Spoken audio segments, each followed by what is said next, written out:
Time for you to rethink. You know the word annihilate? It means reduced to nothing. Perished means killed. We know what perished means.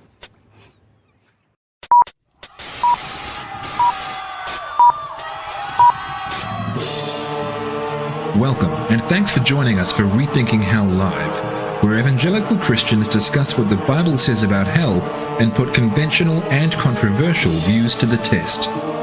Join the discussion in YouTube's live chat, or email your feedback, questions, and episode suggestions to live@rethinkinghell.com. Rethinking Hell is on Facebook as well, and be sure to check us out on Patreon if you'd like to become a supporter of the show. See the description below for all links and details, and don't forget to subscribe to this channel for future updates.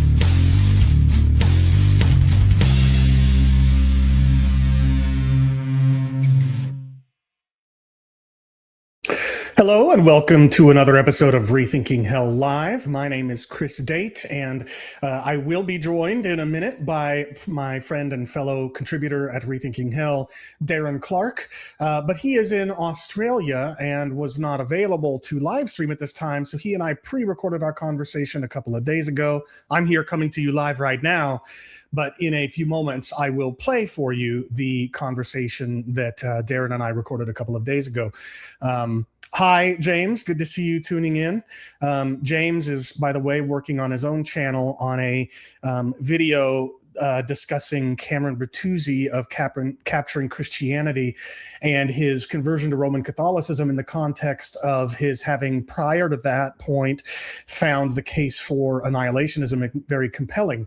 And so be on the lookout in James's Study is Key channel for that video. And then I'm going to invite him on the show to talk about it, this show, at some point thereafter.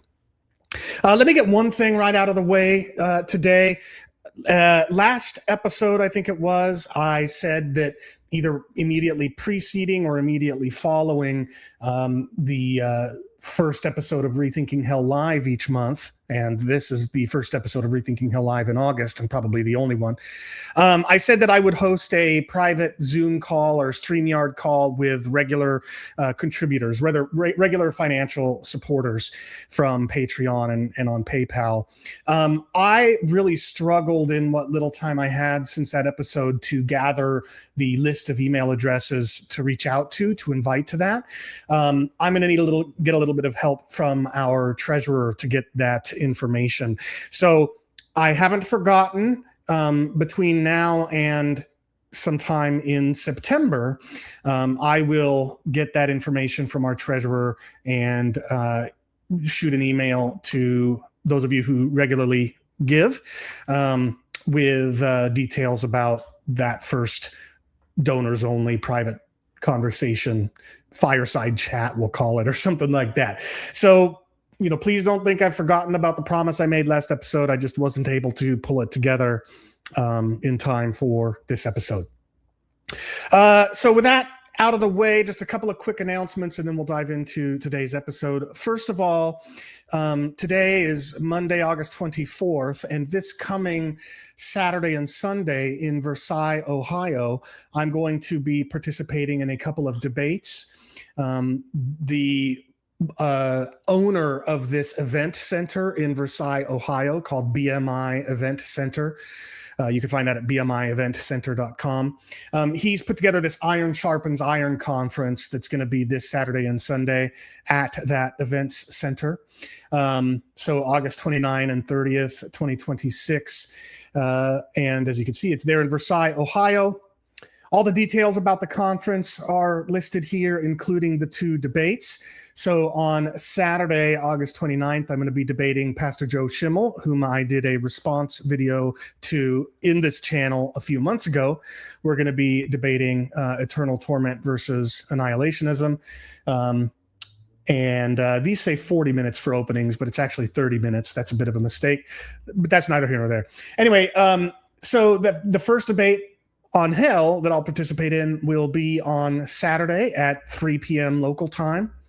And then on Sunday, same opponent, I'll be debating the whether or not salvation can be lost. Again, same opponent, Pastor Joe Schimmel. He holds to the view that one can lose one's salvation. I represent the view of perseverance of the saints, according to which those who have been redeemed in Christ cannot lose their salvation. And I'll be going first in the hell debate on Saturday. He'll be going first on the salvation debate on Sunday. And I really think this is going to be kind of a nice, fair, even matchup in that Joe is coming into my wheelhouse on the first day to debate hell. But I've never done a debate on whether salvation can be lost. This will be my first. And so I'll be going into his wheelhouse for the second debate. I think that's going to be a real nice, even way to do it. And then after each debate, there are a couple of presentations.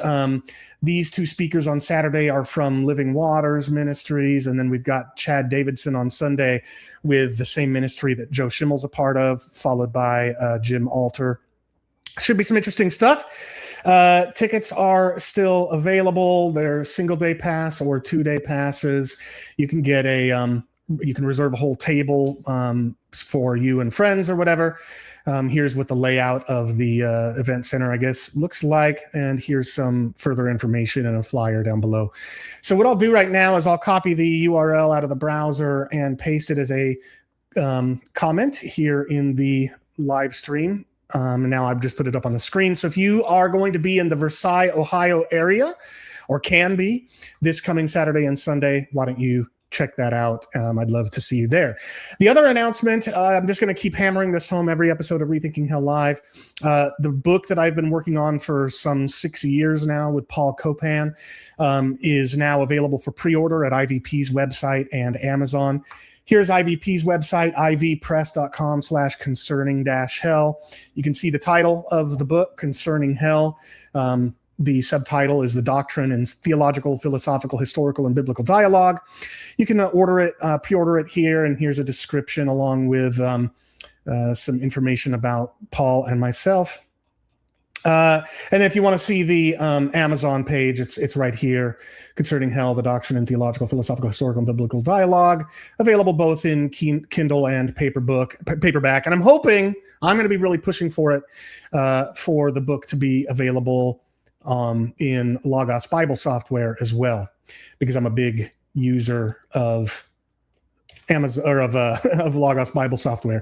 So I just put another comment in the chat with a link to the IVP website, and then I'm going to put a link to the Amazon page as well, so that you can go to either of those locations to pre-order your copy of the book. I think it's going to be a staple in the intramural Christian hell debate for years to come.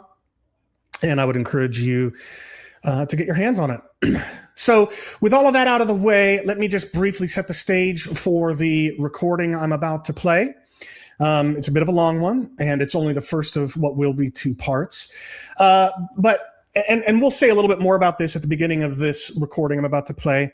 But William Lane Craig recently has been discussing the doctrine of hell as he has reached the eschatology section of the systematic philosophical theology that he's been working on.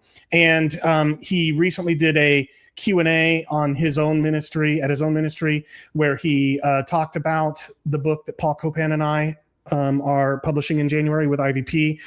And he shared some of his thoughts. And then a little bit after that, he went on to Tony Costa's show, where Tony Costa interviewed William Lane Craig and asked him questions about the hell debate and annihilationism. And suffice it to say, I was not pleased or impressed by either Tony Costa's and especially William Lane Craig's thoughts on the topic. And so I invited my friend and fellow contributor at Rethinking Hell, Darren Clark, to join me to review a number of clips from that conversation that Tony Costa recorded with William Lane Craig. Now, we had prepared about 25 short clips that we wanted to respond to. And in about 2.25 hours of recording, Darren and I only got through about the first third of those clips. So we stopped at about 2.25 hours, and then in about 2 weeks from now, we'll have recorded a part 2, and I'll live stream that as part 2, like I'm doing today. But we'll call today part 1. So, and like I said, the reason why we had to do a pre-recording is because Darren is in Australia, and he works during the time that we're now live streaming. His only availability was if we pre-recorded. So we pre-recorded over the weekend. That's what I'm about to play. So without further ado, I'll go ahead and start playing my recently recorded 2.25 hour long discussion with my friend and fellow contributor at Rethinking Hell, Darren Clark, where we'll discuss and respond to some clips from William Lane Craig and Tony Costa. Here you go. Enjoy. I'll see you on the other side of the recording. Bye-bye. Well, welcome, Darren, back to Rethinking Hell Live. It's great to have you back. It's been a while. You've been kind of in Facebook jail for a while, and so we haven't been in as close communication as we might have been in the past. Since last we've talked, how have things been in your neck of the woods? Very good. I work in rostering and aged care, so not doing the hands-on work of directly supervising carers or working night duty, which is better for me. Just as a person, better work-life balance. We've moved to a place in West Melbourne, which is very close to the city, but it's very quiet. You go 2 blocks, well, even 1 block towards the city, and it's very busy. So it's easy with transport. I don't drive the car much anymore. And my wife she's finished all her studies. She's working at Swinburne University with her PhD in dietetics, but she supervises master students. So she's establishing quite a career. She's going to go full time this year. So that's actually the end goal of all her studies. So we're all going quite well, and we have 2 cats now. So I can hear them. They're young, and they're wondering what their dad is doing. Their owner is doing. Sitting That's adorable. Sitting at the table and talking. So if you hear them, I apologize. No, I'd love to hear them. It's funny you mentioned you recently got 2 cats, because my family recently adopted a kitten as well, and it's about a month ago, and it's just been a joy integrating our cat Patch into our family. We named her Patch because she's calico, and a patch of black fur is covering one of her eyes, so it kind of looks like she's got an eye patch. So we have this vision of making her like a cat bed with a scratching post and stuff, but the bed, it would be like a pirate ship, and the scratching post would be the mast. So to kind of fit her name as Patch. Anyway, it's neither here nor there.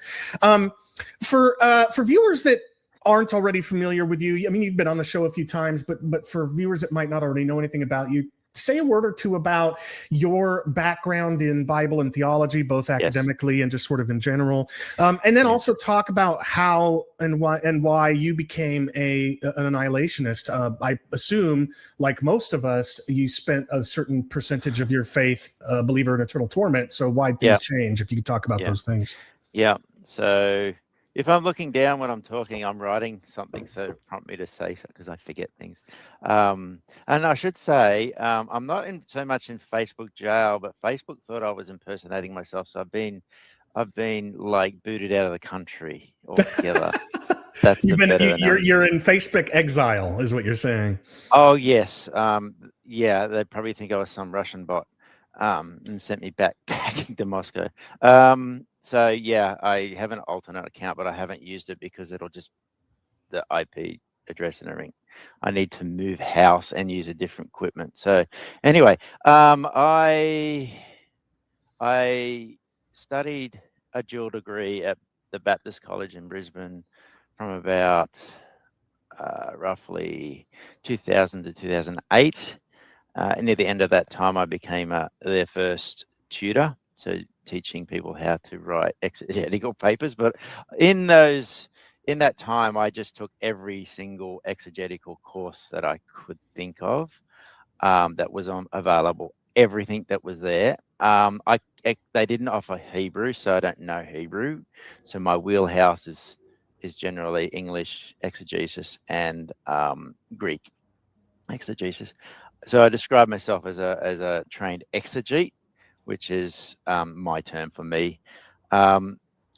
So I just developed a passion for being able to draw out of the text the meaning of the text, and just learn to ask two questions. What does the text mean, and how do I know it means what it means? That second question is important to me because I want to be able to describe accurately and concisely why I think this text means A and not B.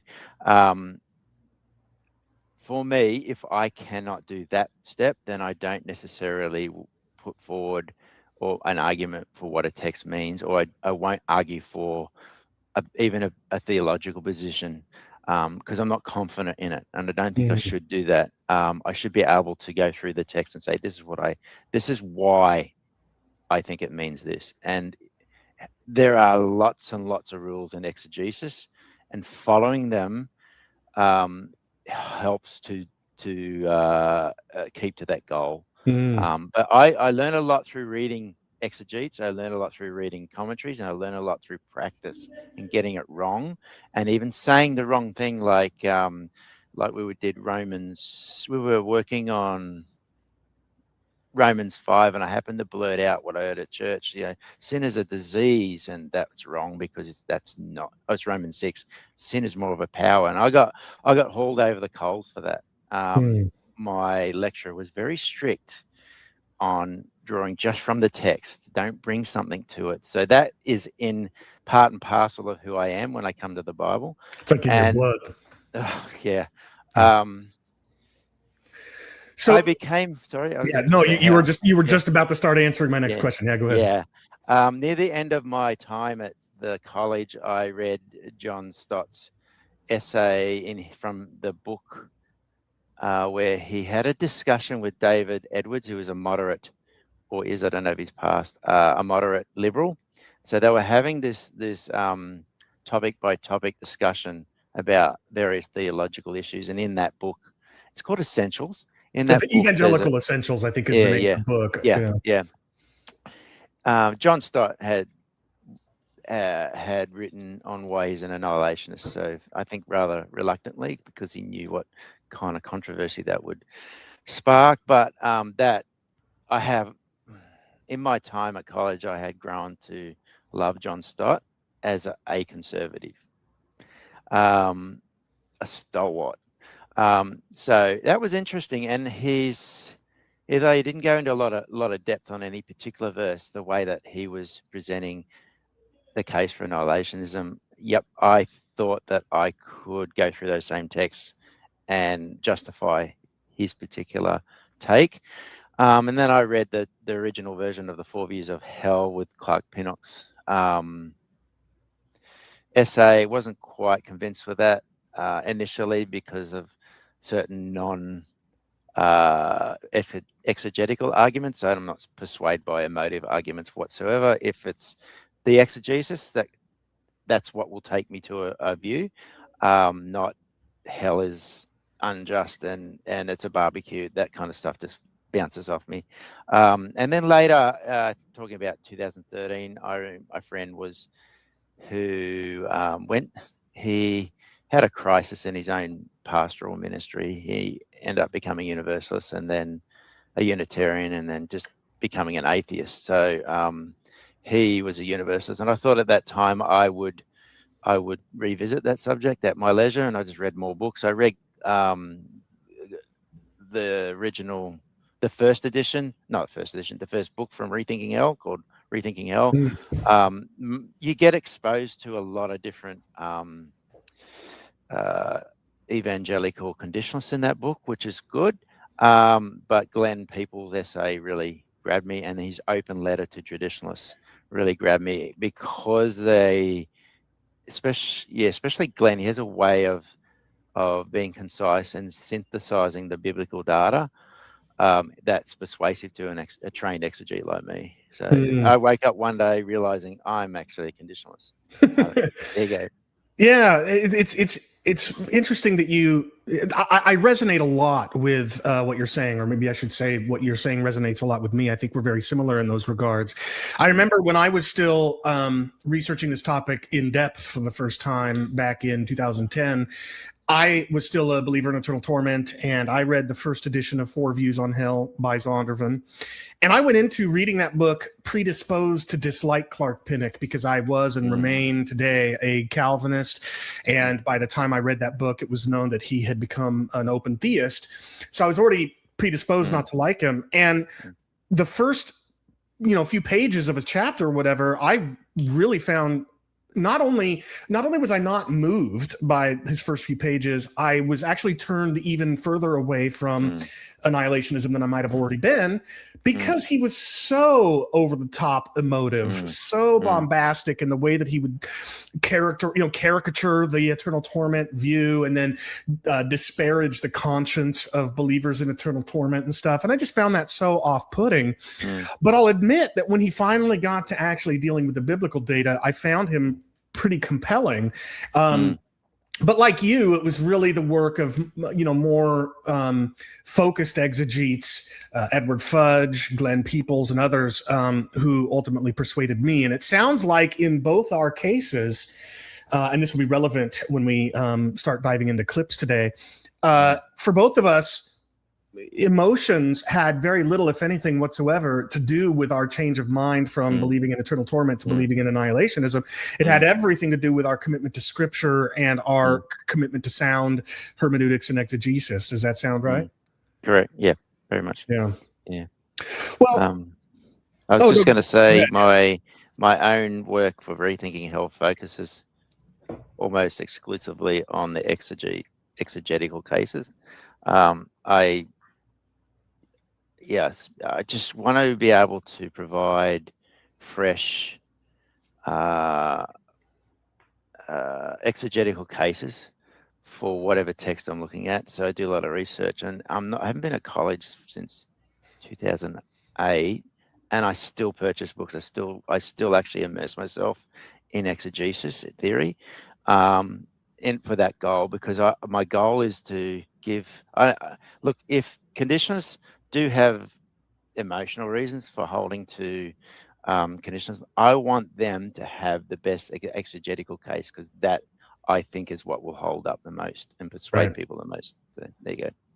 Yeah, I agree. I've been saying for years, I've been discouraging annihilationists from leading with, if offering at all, emotional, moral, philosophical arguments. And the reason is because it seems to me that if people who hear the case for conditionalism or annihilationism are the kinds of people who will be persuaded by arguments about from emotion, they're already primed to accept this view anyway. But if the hearer is like me, suspicious of highly emotive arguments and tends to discount emotional arguments, leading with them will actually deter a lot of evangelical traditionalists from seriously considering annihilationism. So I'm with you. I think exegesis is where the bulk and the emphasis of our case should be. I want to start talking about the topic we're here to discuss today, which is William Lane Craig. So William Lane Craig is a philosopher who for decades has been doing tremendous work in apologetics, in debates versus atheists.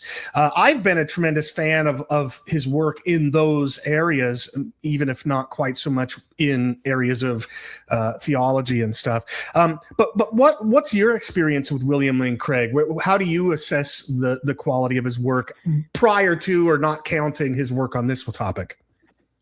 He's controversial. So divine command theory, his work on that, he's always been somewhat controversial. But I enjoyed his debates against the new atheists. I think he wiped the floor with them. So he did. I hold him in high regard, depending on the topic. So yeah, I do find that with some topics, he'll just bite the bullet, go for it. And I actually admire for that. Like, if he knows it's probably going to not be received well, but he argues it like reasonably well. I think in most cases, but where there's that topic where he's not good on, he's not very good on. Yeah, that's been my experience as well, and I've ever since I first started seeing how he interacts with the topic of hell, I've been very unimpressed by his thinking and his work. I remember early on in the ministry at Rethinking Hell, so over 10 years ago, I went to a Apologetics Canada conference and saw a presentation he gave, and he was doing a Q&A afterwards, and I recorded from my seat him answering a question about hell, and then I sent that to Glenn Peoples, and he did a response video on our channel. And ever since then, and some of the other clips I've seen where he talks about it, I've thought, you know, he does such tremendous work and does such good, careful thinking in a lot of other topics. But for some reason, when he comes to this one, it's like he turns his mind off. And I don't know why. It's been extreme, because clearly he doesn't mind expressing views that put him at odds with a lot of evangelicals. You and I were talking before we hit record about his neo-Apollinarian views about the incarnation, which we'll talk about later, so I don't want to make a big deal out of it right now. Or right now, he's getting a lot of flack because he denies the eternal generation of the Son as expressed in the Nicene Creed, I think it is, or maybe it's Chalcedonian Creed. But in any event, he's comfortable expressing these kinds of views that get him a whole lot of flack from fellow conservative evangelicals. So it's clearly not an unwillingness to buck tradition and his unwillingness to draw the ire of other conservative evangelicals. So then for that reason, since that reason doesn't appear to be what would motivate him to turn his brain off when he focuses on this topic, I'm left having no idea why every single time, and I mean that literally, every single time he speaks on this topic, his thinking is revealed to be just terrible. Like he just does not, it's like he closes his mind off, turns his mind off when it comes to this topic. And I'm writing an article, excuse me. I'm actually at the end stage of editing and just refining an article where I'm responding to one of his 1000th Q&A. Anyway, it's on PSA, penal substitutionary atonement, and annihilationism. And I've been the last couple of weeks, I've just been immersed in his arguments and looking at other statements he's made in a range of media. To me, my conclusion is I think that he has a particular view of Christ, and even if it's not Neopollinarianism, there still has this underlying conviction that the soul of Christ is, I think we will get to this, but his particular view of Christology drives his rejection of annihilationism because he can't reconcile whatever happened to Christ on the cross on that, and then he's collapsing physicalism with conditionalism. And boom, there you go. And he can't bring himself to look at that. So he's to accept that as a viable option. So therefore, he's going for whatever argument that helps him not to adopt conditionalism. I think that's the general trajectory. There you go. Might be right. I said it. Yeah, well, and it'll be interesting. We'll see how much. I think that the clips. My camera just okay. I think that the clips that we're going to play and respond to here in a moment reveal what we're saying about the quality of his thinking on this topic to be true. But sorry, go ahead. I was going to say, regardless of what I think, why he says his arguments are still bad. Right. Yeah. I don't want to. I'm not going to try and speculate as to what his reasons for it are. I wish he would apply the quality, careful thinking that we know he can do because he's done it in other areas to this area, but he just chooses not to for some reason. He's not an exegete. I'm not a philosopher, and he's not an exegete. Yeah, but the thing is I'm talking about his arguments that extend beyond exegesis. Fair I mean, just as one example. Well, he's going to. Well, I don't want to let the cat out of the bag. So we'll get there when we get to the clips. So let me set the stage for viewers. In addition, so William Lane Craig has been working for a while on what he's calling his philosophical systematic theology. And recently he got to the part of his work where he starts dealing with eschatology, and in particular personal eschatology, what the fate of the saved and lost are after death and after resurrection and so forth. And you mentioned a recent video he did for his Q&A where he talked about our view, and he said some kind words about Paul Copan's and my forthcoming book with IVP called Concerning Hell, and that was great. But the clips we're going to be responding today are from something a little bit more recent than that. He recently joined Tony Costa on Tony Costa's show. Tony is somebody I've debated once before on Chris Arnzen. Did I debate him twice? Yeah, you had a two-part debate. Well, a two-parter, but one debate. I mean, okay. Either way, but in any event, it was on Chris Arnzen's Iron Sharpens Iron Radio, and I'll encourage people to check it out because I think that, well, for two reasons. One reason is Tony says in this episode, clips from which we're going to be responding to, he says that in our conversations, the dualism, physicalism debate kept coming up. Well, that was his fault, not mine. I never argue, and I'm going to say more about this in a little bit. I never argue for annihilationism from physicalism. Quite the opposite. I always assume dualism in my case for annihilationism because I'm not trying to persuade people of physicalism. I'm trying to persuade them of annihilationism, and I don't want to give them more pills to swallow than they have to. So when he says in the video, the physicalism dualism thing kept coming up, that's because he kept making it an issue where it didn't belong, where it wasn't really an issue. But the other reason I want people to check it out is so that they can see the quality of Tony's own thinking on this topic. But William Lane Craig recently appeared on his show, and Tony asked him a bunch of questions about annihilationism, and we've picked about 25 clips that we're going to go through. We may not get through all of them today. We'll see how concise we're able to be, but we're going to play clips. I've sped them up to about 1.2 times their original speed while preserving the pitch, just so we can get through it a little bit faster. And if you're ready to go, I'll put on the first clip, and we'll get trucking. Does that sound good? Dive on in. All right, here we go. Clip number 1. Hey folks, Dr. Craig and I are going to be discussing the subject of annihilationism. And for those who may not be familiar with the terms, this is sometimes connected to a view called conditional immortality. And the view basically argues that the wicked are annihilated. They're basically, they're taken out of existence and they cease to exist forever. And so this is a topic that was made, well, let's just say people like John Stott, Edward Fudge, these men were conditional immortality advocates, but associated with that is this view that the wicked are annihilated. All right.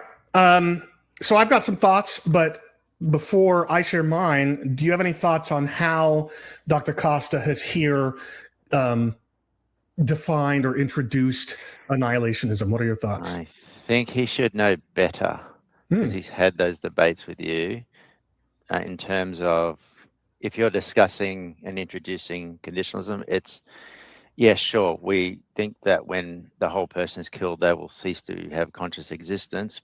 But our main emphasis is that they're killed and that the whole person is killed. And that's really, I think, what I would want him to change if he's introducing evangelical conditionalism, is to make just to emphasize we believe that the whole person is killed.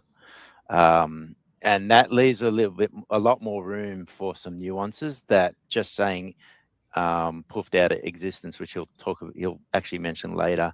It's almost as if they frame it that way, they don't have to talk about certain other aspects of conditionalism, which actually makes sense, good sense of conditionalism. If you frame it as puffing out of existence or ceasing to exist, you have an easier kind of time talking to the choir about why you reject annihilationism. So I think he's already just setting it up. I don't know if he means it or not, but he's setting it up just to make it easier to get around certain issues that he might otherwise face if he was talking to you directly. Right. Yeah, I think you're right. In fact, he mentions the phrase conditional immortality, which is a label that many of us prefer over annihilationism, even if we're comfortable being called annihilationists. But he doesn't explain what the phrase means. For those watching who don't know, the reason we hold to our view is because we think the Bible teaches that God is only going to render the saved immortal when he raises them from the dead. We base that on passages like 1 Corinthians 15 and many others. And so we think that immortality is something that will only be given to resurrected people who meet a particular condition, namely being saved. Whereas Dr. Craig, Dr. Costa, and all other traditionalists believe in what we might call unconditional immortality. God renders all humankind immortal when he raises them from the dead without exception and regardless of any conditions they may or may not meet. So for us, the emphasis really is about life and immortality, which the Bible consistently promises only to the saved and says will not be granted to the lost. Annihilation is just sort of the inverse, the other side of that coin. Well, what will happen to those who don't get life and immortality? Well, they'll die and never live again. But the other thing I don't like about Dr. Costa's introduction, and I'm not trying to criticize him too much, but I do think he should, for the sake of his audience, be a little bit more precise. He says, we think the wicked just cease to exist, but he doesn't say when we think that happens. And as you know, Darren, lots of critics of our view assume that we think it happens as soon as people die and that only the saved are going to be resurrected or something like that. That once people die, the lost, they cease to exist forever. But that's not what we believe. We believe in a resurrection. Many of us, as Dr. Craig even admits in a clip that we'll play in a little bit, even acknowledges that 50% or more annihilationists believe in dualism and a conscious intermediate state, after which the lost are resurrected and then destroyed. And so by not mentioning that, either intentionally or not, Costa allows his listeners who are under that misapprehension to continue to misunderstand what we believe. Yeah, and therefore formulate objections based on that misunderstanding. Exactly. All right. Well, let's continue in the clips. This leads me to the question that this has been an ongoing debate. I mean, some people trace as far back as the early fathers like Irenaeus and others. But then again, it depends on which side you fall on. You and I hold to the traditional view of eternal conscious torment, which has been the dominant view in the church's history. But why do you think that this perspective on annihilationism, why do you think it's actually growing in evangelical circles and it is gaining some converts? I mean, Kirk Cameron, as you know, hosted a four-way dialogue with Chris Date and our common friend Paul Copen and I think our common friend Gavin Ortland, and I forgot the other brother's name. But this is really becoming a subject that is making inroads within evangelicalism. What do you think, in your opinion, what is the reason for this widespread influence? So we're going to hear from a moment some of Dr. Craig's speculation as to how he answers that question. But what about you? How would you answer that question? Were you the one being interviewed by Dr. Costa? What do you think motivates the current rise of annihilationism in evangelicalism? I think it's probably mixed, but I think that as in for different people will have different reasons. But generally, I think in this day and age where social media and the internet is mechanisms by which you can learn new things quite quickly, I think views can get disseminated and get discussed. And I think it's spreading somewhat because it's easier to find information on the view, and it's probably a bit easier to find good arguments. I think you're right, by the way. I think that for people that aren't aware, annihilationism was extremely popular both in America and in Europe in the 19th century. In fact, there were conditionalists who were confident that the doctrine of eternal torment was going to essentially disappear because the annihilationist ranks were growing so fast and among so many different communities and denominations.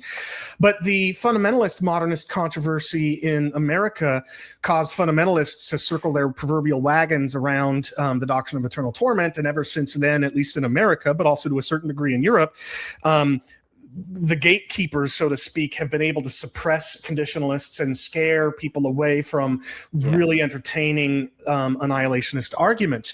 But what I think you're pointing out, and I think rightly, is that the advent of the internet has made it impossible for the gatekeepers to suppress conditionalism and prevent their flocks, their followers from exploring what annihilationists have to say. But what you haven't answered yet is what in the arguments that so many people now have access to that they didn't before the internet, what in those resources are people finding that you think is most convincing them of conditionalism over eternal torment?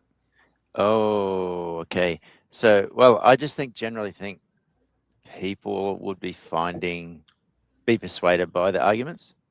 I think the context, before I say that, I think the context has changed historically so that to be able to explore something like conditionalism is now more widely accepted as an acceptable thing to do, where it wasn't even back in my day when I was at college. But if you have it, I think the quality of the arguments are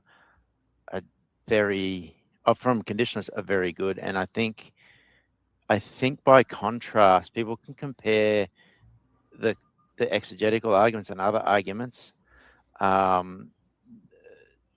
arguments with others, and I think it's just speaks for itself. Beyond that, I'm not really sure why. Well, so the way I would put it is, I mean, I think I would echo everything that you said. I think the only thing I would add is that I think the arguments, the ones that people are finding so much better from annihilationists than the arguments they're hearing from traditionalists, I think the arguments they're finding so persuasive are exegetical arguments. And for me, that I think is what's most responsible for the rise of conditionalism, is that as gatekeepers have been increasingly unable to prevent their followers and their flocks from being exposed to the arguments of annihilationists, they're discovering that the exegesis offered by annihilationists is light years better, way better than the kinds of exegetical arguments coming from the traditional view. And so I think that's what's primarily responsible. But let's see how Dr. Craig starts to respond to that question. Well, I think, Tony, that question would probably be better addressed to a sociologist than to a philosophical theologian like me. Now, we are going to hear Dr. Craig offer his answer, but I just wanted to say something here, and then if you want to add something to it, you can. If Tony and Bill, I should call him Dr. Craig, but I'll go back and forth between Bill and Craig. If they want to know why annihilationists are becoming, or why evangelicals are becoming annihilationists in so many numbers, I have an idea. Why don't you ask them? Yeah. See, this is. I'm sorry, I was being a little dramatic there, but this is one of the things that really kind of, I would say, borderline infuriates me. At the very least, it frustrates me. I have tried to have conversations with Dr. Craig about this on numerous occasions. I've reached out to him, inviting him to conferences, inviting him to be interviewed on the podcast, contributing to our book. I've invited him to engage on this topic with me on so many occasions, and every single time he politely but tersely declines, like, no thanks, and that's it. That's like all he'll say. And my impression, and I think this is evidenced by his terrible interaction with our view, the impression I get is that he just doesn't talk to annihilationists. He is coming to conclusions about what motivates annihilationism by hearing pop-level annihilationists give their emotional reasons and then completely ignoring what the countless academic and scholarly annihilationists are saying. He ignores what John Stott says. I'm going to give a quote to that effect a little bit later. He ignores what motivates Edward Fudge. He ignores what motivated me. He just he just latches on to what lay Christians that are finding annihilationism to be compelling. He latches onto those and then assumes that must be characteristic of the entire view and the entire movement. Mm-hmm. And what I want to encourage, and by the way, not only does that lead him to make assumptions about what motivates annihilationism, it also leads him to completely fail to understand what we actually believe and why. And so I guess I just want to say somewhat to Dr. Costa, but especially to Dr. Craig, just for the love of God, talk to us. And maybe, just maybe, you might be able to better understand why we believe what we believe and what it is that we actually believe, because I don't think that he really does understand that as well at all. But go ahead. Yeah, you know what? I agree with you, because I just had the thought. Imagine you asked me about what supporters of Trump think on something, and I said to you, why don't you ask a sociologist? You'd be like, people who support Trump would go, well, why don't you talk to us? And I think that would be a very valid basis from which to lament the lack of willingness to talk to the people that you are critiquing. Get their point of view from them. You don't have to agree with them. It's not giving any tacit approval. But is that not the basis from which a stillman critique of another view is? Like, the basis is being able to understand the person by talking to them, by reading their material. I think you're right, and I think you're probably right to be as upset. Might not be the word. No, upset. I'm upset. Upset about it because you're trying and it's not happening. So why is my partner not happy? Why don't I get a third party to tell me all about it? Like, I talk to her and I know what makes her tick. Yeah. So yes, I get that. I understand. I do get that. All right. Well, let's see how Dr. Craig, having evidently not been willing to actually hear from annihilationists, let's see how he speculates in answering Costa's question. But I think it is hard to deny that the view is emotionally attractive. No one likes the doctrine of hell as everlasting suffering. And so there's a real emotional attraction, I think, to annihilationism. All right. So, as will come as no surprise to anybody that's an annihilationist and has been having to listen to traditionalist critiques, for a long time, as will come no surprise to them, Dr. Craig's answer is emotions. The emotional difficulty of eternal torment is clearly what's behind the rise of annihilationism. What are your thoughts on that, beyond anything that you've already said? I think it speaks a bit to him about, like, he's like some. There are traditionalists who are just really keen to point out that they don't like this doctrine, and as if that points on, makes their critique more or less compelling because I don't like it, but I adopt it anyway. What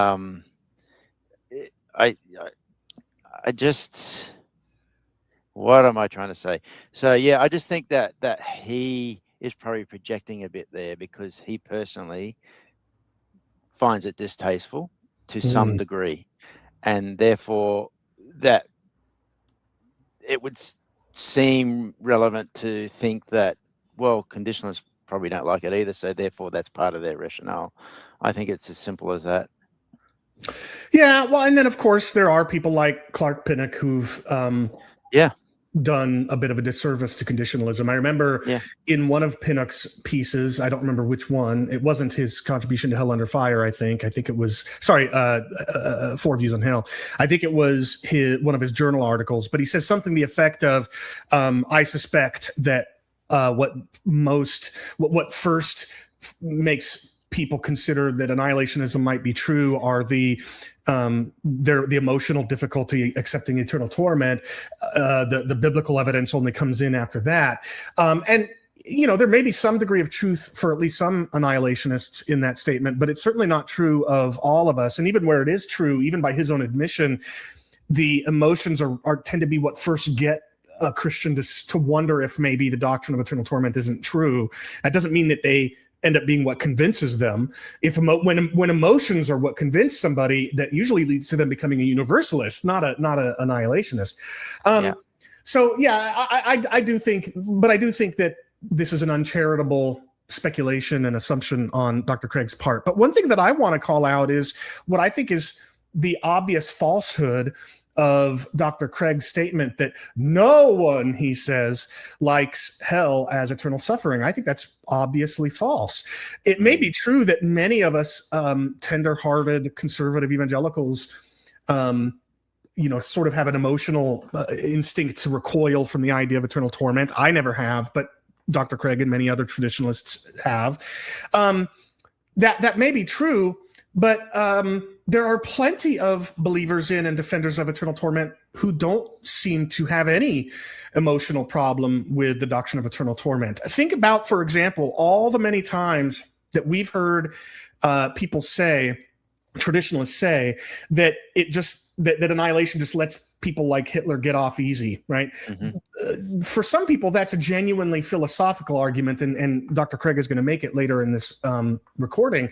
But for many others, it's just an emotional thing. It's like, annihilation feels like they'll get off the hook. Well, that's an emotional argument. They emotionally prefer eternal torment to annihilation. Or think about what's been sometimes called the abominable fancy. This is the view promoted by many traditionalists in history, according to which when the resurrected saved are glorified and see things from God's perspective, they'll be able to witness the eternal suffering of the lost in hell and rejoice in it. This is an argument that actually emotionally it's a very attractive view, the doctrine of eternal torment, rather than an emotionally difficult one. So, and I think we could go on. I think the point I'm getting at is that the fact of the matter is any given Christian may or may not find the doctrine of eternal torment to be emotionally difficult, and they may or may not find annihilation more attractive. I don't. I would much prefer to be alive forever, albeit in some kind of misery. I would probably just add that he's not talking from Craig, Dr. Craig's point of view. He's not talking about eternal torture. He's not talking even about necessarily torment. He's talking about the relational withdrawal of God from those in hell. So, I know that he could say there's misery involved with that, but I'm not really sure why you would emphasize that we don't like it if you've kind of watered down hell that much anyway. So, I'm not sure to what extent he's exactly being genuine there. I think if you put a bit more, genuine might not be the right word, but maybe if you put a bit more thought to his own view of what hell will be, he might, the idea of saying we don't like it, I think separationism probably just doesn't really qualify as a doctrine that you don't like, really. I'll leave it at that, but yeah, the relational I won't leave it at that. The relational separation is a withdrawal of God's blessings. So that's what they want. That's what these people wanted anyway. So again, it's not the broiled in the lake of fire forever. So I'm struggling to see why he would. I'm struggling to see why he would say this is not something we like. Right. Why he wants to emphasize that. Yeah, imagine telling Richard Dawkins or Christopher Hitchens or Dan Dennett or something like that. Imagine saying, hey, you'll get to live forever separated from God. You won't have to experience God's presence, his dealings with people, whatever. They love that. Yeah, exactly. And you get to live forever doing it. Yeah, exactly. It's ridiculous. Yeah, no one likes it. The problem with saying no one, you'll always find someone. That's right. who contradicts that statement. That's the problem, I think. I think you're right. Well, like I said earlier, Dr. Craig, if you don't want to have to turn to sociologists to find out why annihilationists are becoming annihilationists, just try talking to us. But let's continue. In this next clip, we're going to hear Craig offer what he thinks is not the emotional motivation, but like what underlying assumptions lead to annihilationist readings of the biblical data, and then we'll interact. Let's see what he says. One conclusion that has come out of my research that I did not expect is that I think an assumption or presupposition that lies behind much annihilationism is physicalism. That is to say, anthropological materialism. A very large number, perhaps 50% or so, of annihilationists don't believe in the reality of the soul. Now, I heard this and I was like, my thought was, Dr. Craig, did you hear what you just said? Because here, Dr. Craig says physicalist assumptions about the nature of human person are what he thinks largely motivate annihilationism. And yet the very next words out of his mouth are that perhaps 50% of annihilationists are physicalists. Well, wait a minute then. What about the other 50%? Are you saying that materialist or physicalist assumptions motivate the annihilationism of the other 50%? How does that work? It seems as if Dr. Craig, like, he doesn't even think about what he's just said when he goes on to say another thing. And I'll add one more thing, by the way. I think it's probably true that 50% of evangelical annihilationists are physicalists or believe in some kind of what sometimes is called soul sleep. But there's a reason for that high number. Whole denominations affirm as denominations both physicalism and annihilationism. So think, for example, of the Seventh-day Adventists, huge and one of the fastest growing denominations in the world, and they're annihilationist, and they believe in some kind of unconscious intermediate state, whether physicalist or not.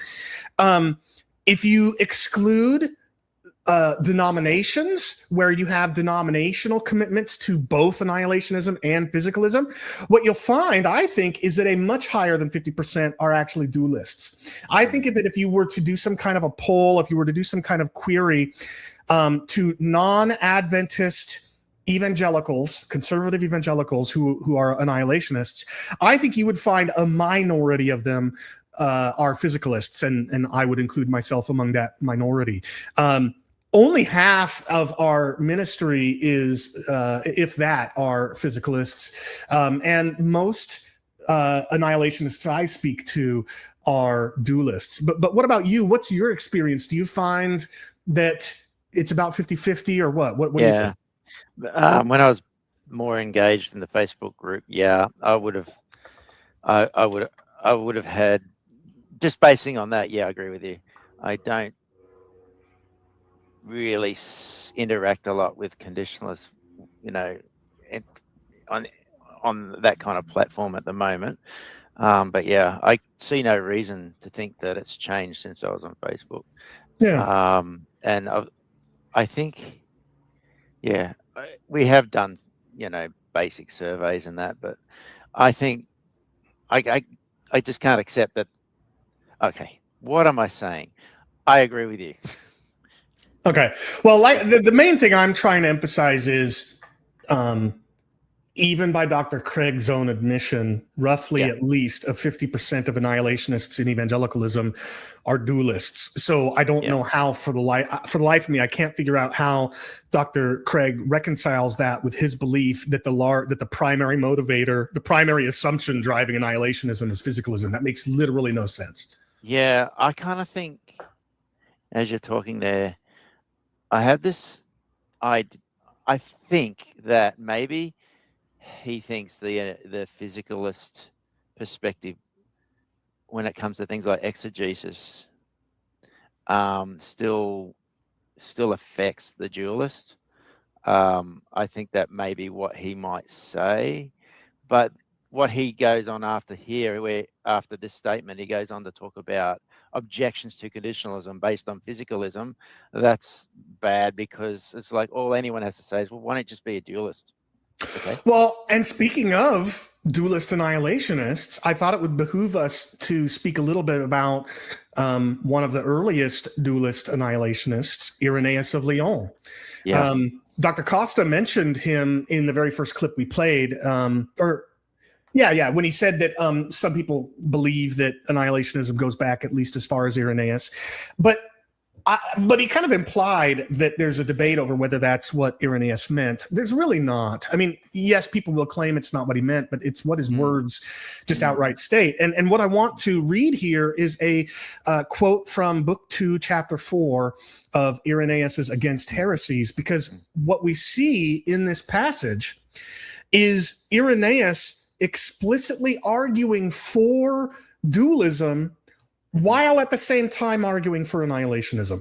So listen to this. This is, again, Book 2, Chapter 4 of Against Heresies. The Lord has taught with very great fullness that souls not only continue to exist after death, they endure and extend their existence into a long series of ages in accordance with the will of God, their Creator, so that He grants them that they should be thus formed at the beginning and that they should so exist afterwards. And then he gives some examples as proof that this is the kind of thing God can do. He says, the heaven which is above us, the firmament, the sun, the moon, the rest of the stars, and all their grandeur, although they had no previous existence, were called into being by God and continue throughout a long course of time according to the will of God. All things that have been made had a beginning when they were formed, but endure as long as God wills that they should have an existence and continuance. So notice that so far in what I've read, Irenaeus is saying that just as God is capable of keeping the sun, the moon, and the stars in existence perpetually long after creating them, so can God and does God create human souls and then keep them in existence for a long period of time after creating them, even after their first deaths. But here's what Irenaeus goes on to say that is so important and relevant to what we're discussing here. He goes on to say, it is the Father of all who imparts continuance forever and ever on those who are saved, who shall receive also length of days forever and ever. But he who shall reject it deprives himself of continuance forever and ever, shall justly not receive from him length of days forever and ever. So Irenaeus is saying God creates things and then he keeps them existing as long as he wants. And he gives examples of the sun, the moon, the stars, and so forth. And he says God does that with souls. He keeps their souls in existence after their deaths. And then he says God chooses to give the saved continuance in existence and length of days forever and ever, but withholds that from the lost. That's just annihilationism. and he expresses it in the very same breath, and indeed from the very same logic as he expresses his affirmation of dualism. So clearly physicalism assumptions didn't motivate Irenaeus, and I frankly think that it doesn't motivate most annihilationists. But any further thoughts from you before we play the next clip? Just that for the time that I've been a conditionalist, half of that I've been a dualist and the other half a physicalist. And guess how my exegesis changed? Zero. Yeah, exactly. Didn't. So, yeah. Exactly. And I'll speak to that a little bit more in a moment, but let's go on to the next clip. Well, now, given that anthropology, it's obvious why they would interpret biblical terms like death, destruction, perishing to imply non-existence, because there is no soul that survives the death of the body.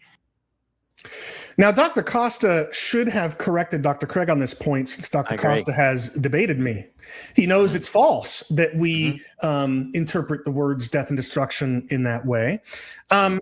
And here, Craig just states, or at the very least implies, that our argument when it comes to texts that use the language of death and destruction just boils down to these words mean to cease to exist, and since the Bible says the wicked will be destroyed and there'll be a second death in hell, therefore they'll cease to exist. He implies that that's our whole argument, but that's just not the case. So take, for example, the late Edward Fudge. He's widely regarded to have written the definitive defense of annihilationism, The Fire That Consumes. And listen to what Fudge writes. On passages comparing the flood to hell, Fudge writes, there are important differences between the death of the flood victims and the second death that awaits the wicked. The death by flood killed only the body. The second death awaiting the wicked will kill the whole person, soul and body alike. So notice a couple of things here. First of all, when Fudge says that the bodies of the wicked were killed in the flood, he's not saying their bodies ceased to exist. I mean, they may have eventually, but when you drown or when you get covered in mud and asphyxiate or whatever will happen to various people that died in the flood, assuming, of course, a literalistic reading of the flood, one that I hold, and you may not, and that's totally fine. What happens is not that the body instantaneously disappears. It just dies. It's no longer breathing. It's no longer alive. And that's what Fudge is saying happens to the bodies of the wicked when they're destroyed in the flood. So number one, Fudge is already indicating that he doesn't think death and destruction just means to cease to exist. And secondly, he explicitly speaks in dualist terms here.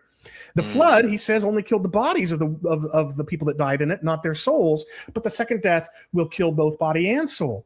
So Edward Fudge, one of the most, if not right now, the most prominent defender, albeit passed away a few years ago, defender of annihilationism, is explicitly contradicting everything that Dr. Craig here is saying about annihilationists.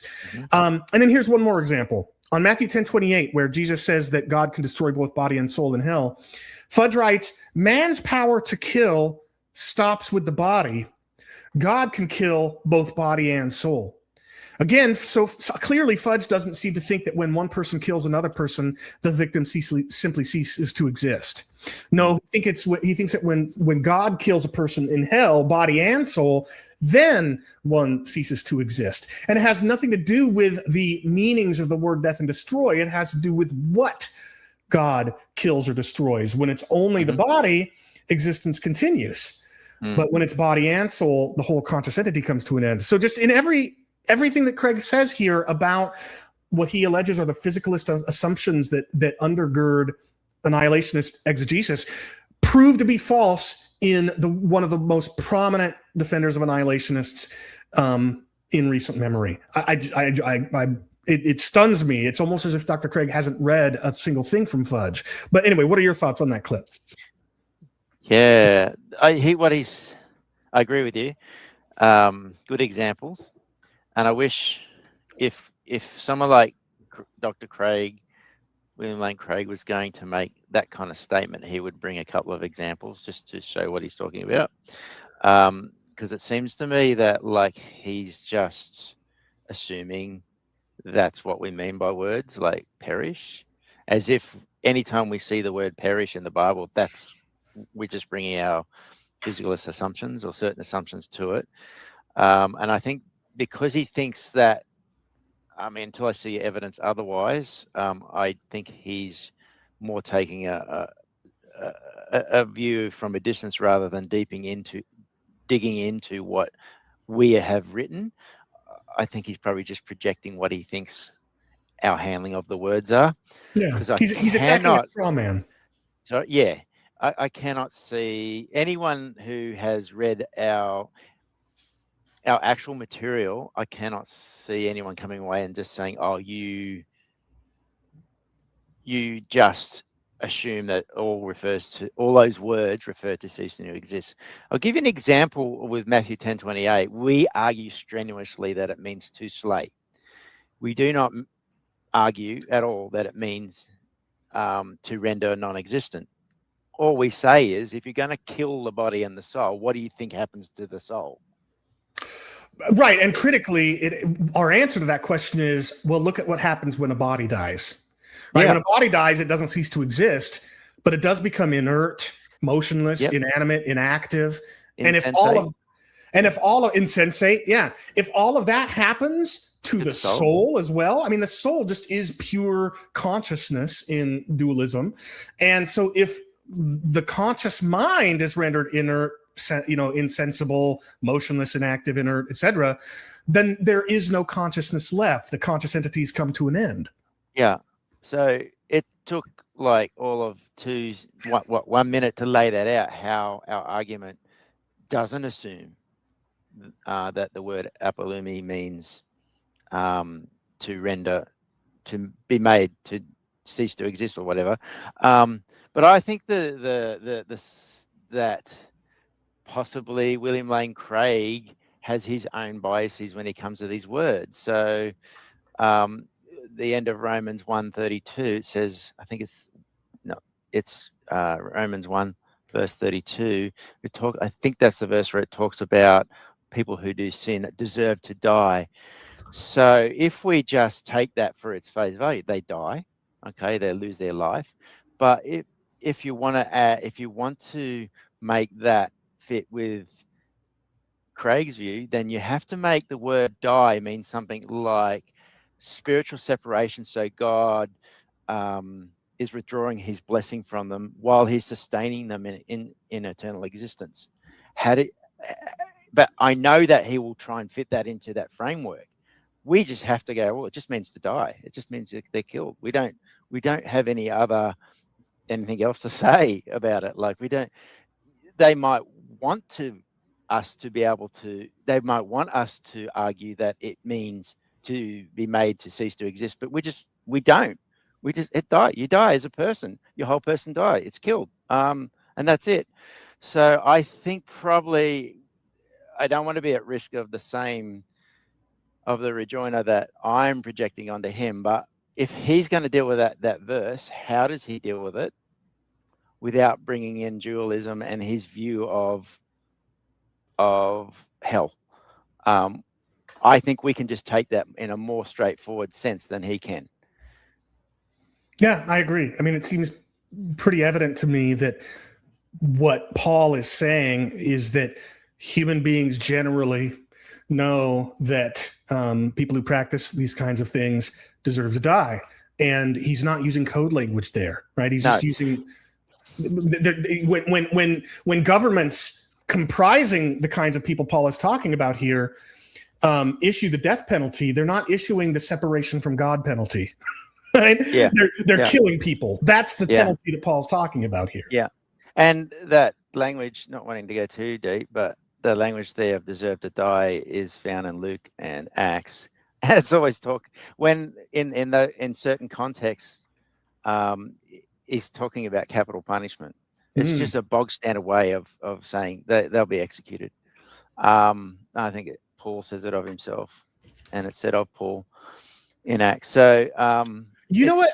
You've just taught me something, Darren, and I want to credit you for this and say it on the air, if for no other reason, so that if I go and watch this back later, I'll remember this and start incorporating it.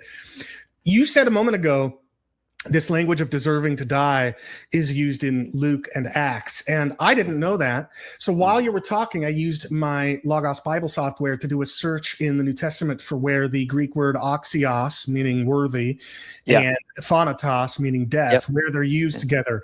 Well, look at Luke 23, beginning in verse 13. Pilate then called together the chief priests and the rulers of the people and said to them, "You brought me this man, Jesus, as one who was misleading the people. And after examining him before you, behold, I did not find this man guilty of any of your charges against him. Neither did Herod, for he sent him back to us. Look, nothing deserving death," there's that axios thanatos language, "has been done by him." So, and what kind of death are the Pharisees bringing Jesus to Pilate to inflict? It's not separation, it's death. Or take Acts 23. Ordinary death. Acts 23 verse, I'll start at verse 26, and then I'll stop reading because people can find other examples of this. Claudius Lucius, to his excellency the governor Felix, greetings. This man was seized by the Jews and was about to be killed by them when I came upon them with the soldiers and rescued him, having learned that he was a Roman citizen. Here he's talking about Paul, I believe, not Jesus. And desiring to know the charge for which they were accusing him, I brought him down to their council. I found that he was being accused about questions of their law, but charged with nothing deserving death or imprisonment. And there again, you've got the axios thanatos. So this is brilliant, Darren. If you just look at the language of deserving to die in Luke and in Acts, it clearly is just a reference to capital punishment, the death penalty. And Paul says in Romans 1 that people know God's righteous decree written on their hearts that people that sin deserve to die. That needs to be made an article or a YouTube short, and I'm going to make sure that we as a ministry put that together. Anyway, sorry, Darren. I just wanted to bring that out for the listener's sake because I was so moved by it when I just looked it up as you were talking. Go ahead.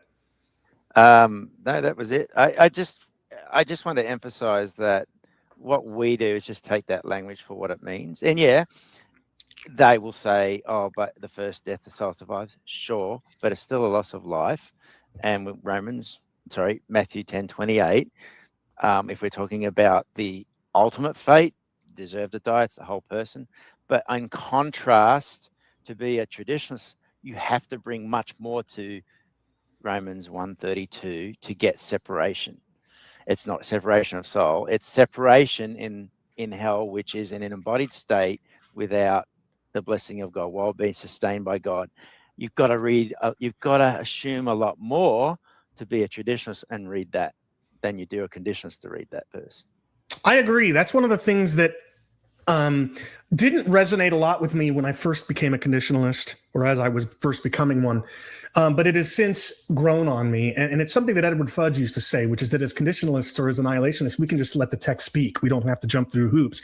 But I wanted to give just one example of what you're describing, where traditionalists are the ones who have to ignore, read a whole lot into what the text is saying in order to make it say the opposite of what it seems to be saying. So in our second book, you mentioned our first book, Rethinking Hell. Well, our second one, A Consuming Passion, Essays on Hell and Immortality in honor of Edward Fudge, it has a chapter in it by our friend Ronnie Demler. And the title of the chapter is Sic et Non, which is Latin for yes and no. And the subtitle is Traditionalism's Scandal. And the whole point of his article, and he goes through like 5 different categories where the text of scripture will say yes and traditionalists will say no, or vice versa. And just as one example, and then I'll just offer this as a tease and encourage people to get their hands on A Consuming Passion so they can read the other examples that Ronnie bears out. But here's just one example, and I'll just read. I'll read from it. Scripture teaches quite plainly and explicitly that the eschatological fate of the unrepentant is death.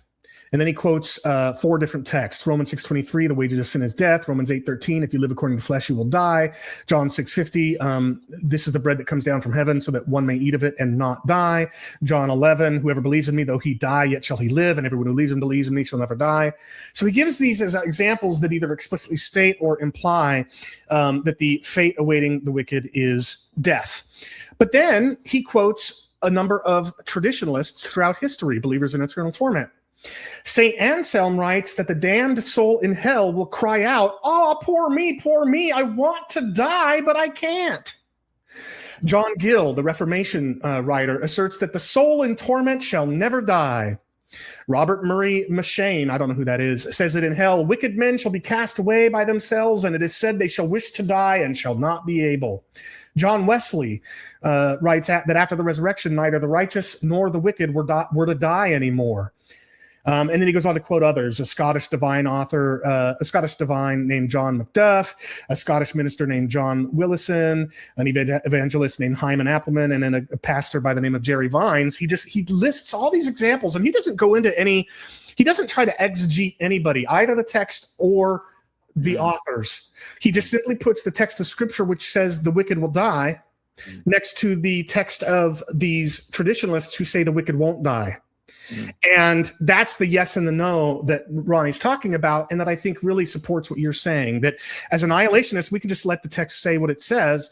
But in so many places, believers in eternal torment have to somehow explain why the text actually doesn't say what it seems plainly to be saying. Right? Any thoughts? No, I really love that chapter from Ronnie. So, yeah, it's really good. Yeah, I recommend love it as it. well.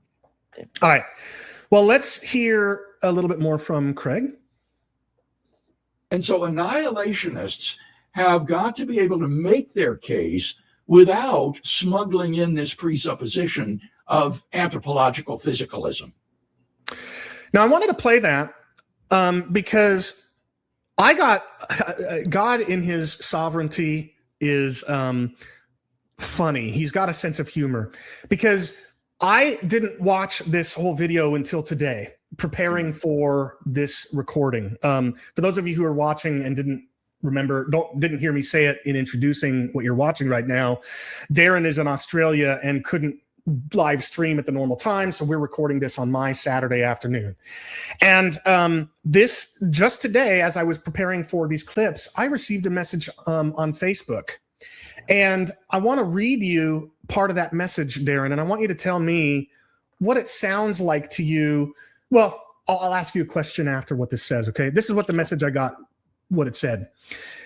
So just to set the stage, this is a Facebook friend that I had talked with back and forth previously about physicalism. So he says, how does physicalism coexist with your excellent arguments for conditionalism? Don't you argue that at the first death, X happens to the body and Y happens to the soul?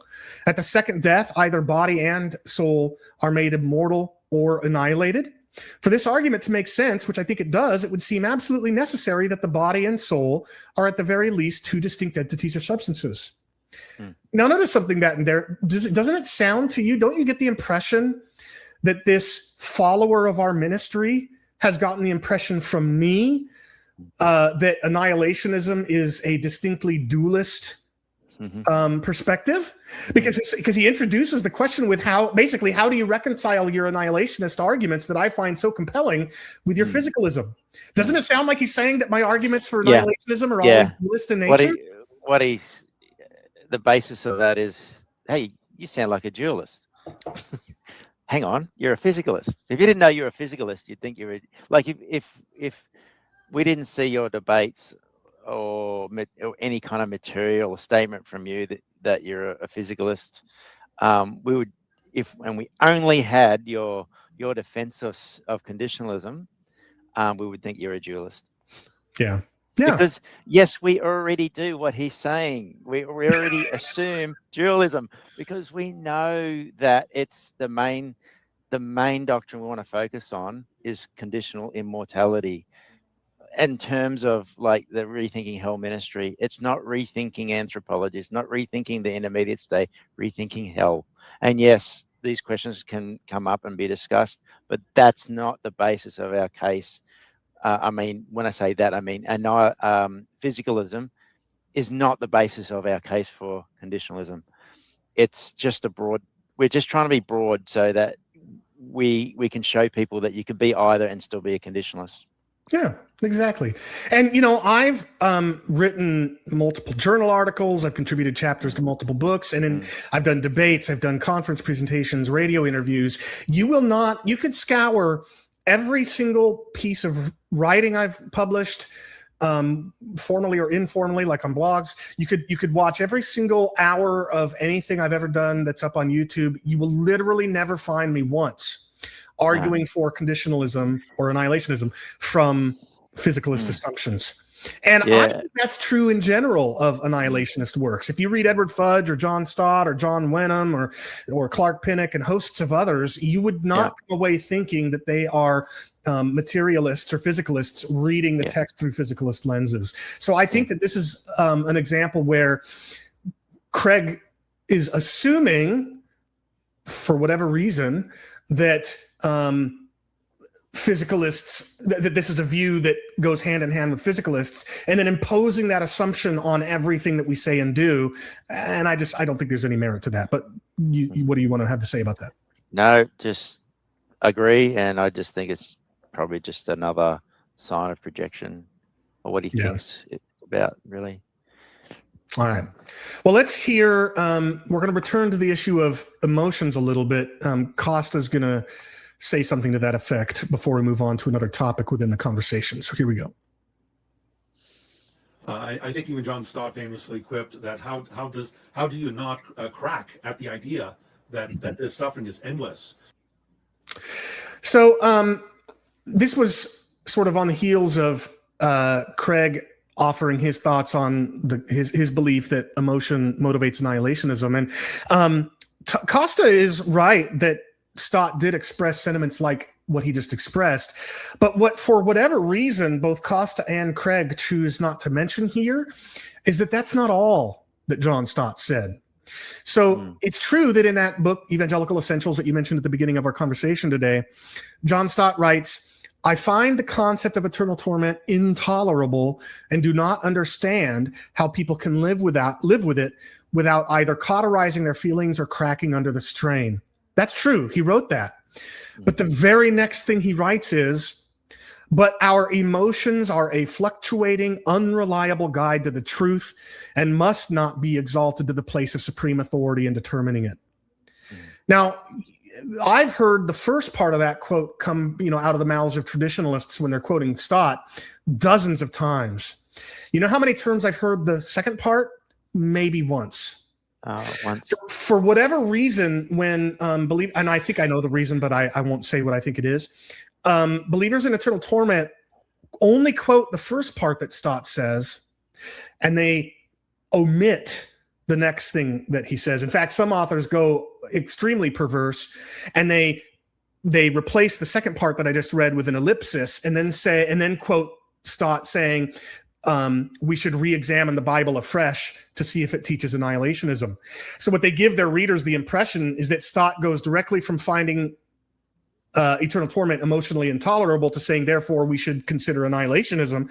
And they intentionally omit the sentences in between where John says, don't trust your emotions on this, right? Yeah. So I get really upset when people do this, and I'm going to try to give Costa and Craig the benefit of the doubt, but I hope that Costa and Craig watch this and will start, whenever they decide to cite or quote Stott there, include everything about what Stott said and not just the part that makes him sound bad. Yeah, if I'm giving them the benefit of doubt, I'm thinking that Costa probably just thought of that because they had already admitted that they themselves and everyone finds, struggles with the doctrine of eternal torment. And it may even be that he's only ever been exposed to that truncated quote. And that's what stuck in his mind, because it'll be common. Once you share something and out of context, and it gets shared around the social media, that's what people will latch onto, and then you have to go back and read the full context. A bit like Trump with his big speech, where he said, both sides, find people on both sides. Yeah, but if you read his whole speech, you go, okay, I can see where the pushback can come back on that. So I would just say to both Craig and Costa, look, why don't you go and read? Make sure you've read Stott, because that's not what you should be remembered for. That's right. There's a lot more going on in that chapter. And that's why I reserved the word perverse only for those authors who published books, replacing the relevant part of what John Stott says there with an ellipsis. And they're obviously dealing with the original text. Exactly. So exactly. That was a deliberate choice. Yeah, that's not on. Yeah. And by the way, I am thrilled because I've wanted to publicly expose that perversion for a while more broadly than I've been able to thus far. And I have gotten the opportunity to do that in the forthcoming book concerning hell. There's a footnote. I quote John Stott on emotions, and then in a footnote, I say a lot of people are only familiar with the first part, and it seems because of these authors who will deliberately omit what Stott goes on to say. So, Chris Morgan and Randy Alcorn and the other person that I cite in the footnote there, you have some repenting to do. All right, let's continue and see. We're now going to turn to something a little more substantive, and that is Craig's and Costa's objections to annihilationism on the grounds of Christology. Let's hear what they have to say. Mm-hmm. Because Christ is supposed to have borne the punishment that we deserved, thereby freeing us from our liability to punishment. Now, if the punishment of the damned is annihilation, that would mean that Jesus Christ, in dying on the cross, was annihilated, that he ceased to exist. And that seems crazy. It does seem crazy. And I have some thoughts in response to what Craig said, but before I share mine, what are your thoughts? How would you respond to what Dr. Craig is saying here? Not a problem if you become a dualist.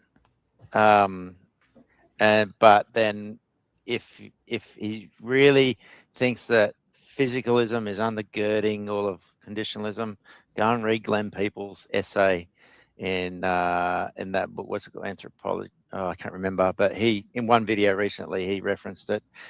Glenn lays out the case from a physicalist point of view, how we can coherently think of Christ as ceasing to exist. There's the timeless, the Logos is timeless. It doesn't affect him. It's philosophical.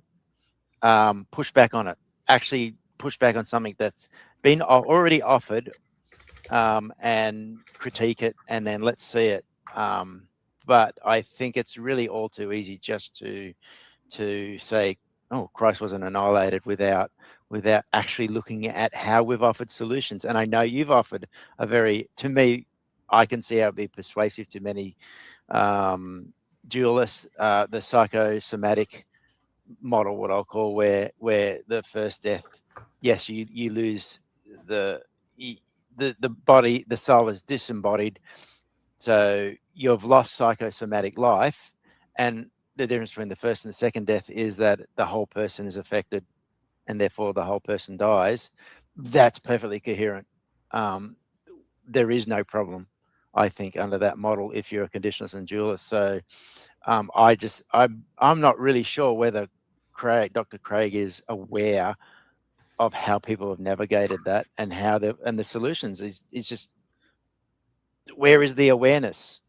I'm glad that you point that out, because that's actually the fact of the matter is he should be aware, and I'll explain why in a second. But just for our viewers' sake, you mentioned a book you couldn't remember the name of that Glenn Peoples published a chapter in. It's called The Ashgate Research Companion to Theological Anthropology. Yeah. I'd never remember. So it's one of those expensive academic I books. bought it. Probably no one. Well, why don't everyone else buy it? I bought it. I might just do so to see what the other authors have to say. But anyway, the reason I say Craig should be aware is because he claims to have read the advanced copy of my forthcoming book with Paul Copan that's coming out in January. He mentions the book at the end of their conversation as well. So he is, and in fact, in one of his recent Q&As that preceded this interview, he also mentioned Paul's and my book and said that he was waiting to speak on the topic until he'd had a chance to review that book. So by the time Craig is recording this conversation with Costa, Craig has already read my book. Now, with that in mind, consider that this very question comes up in the book.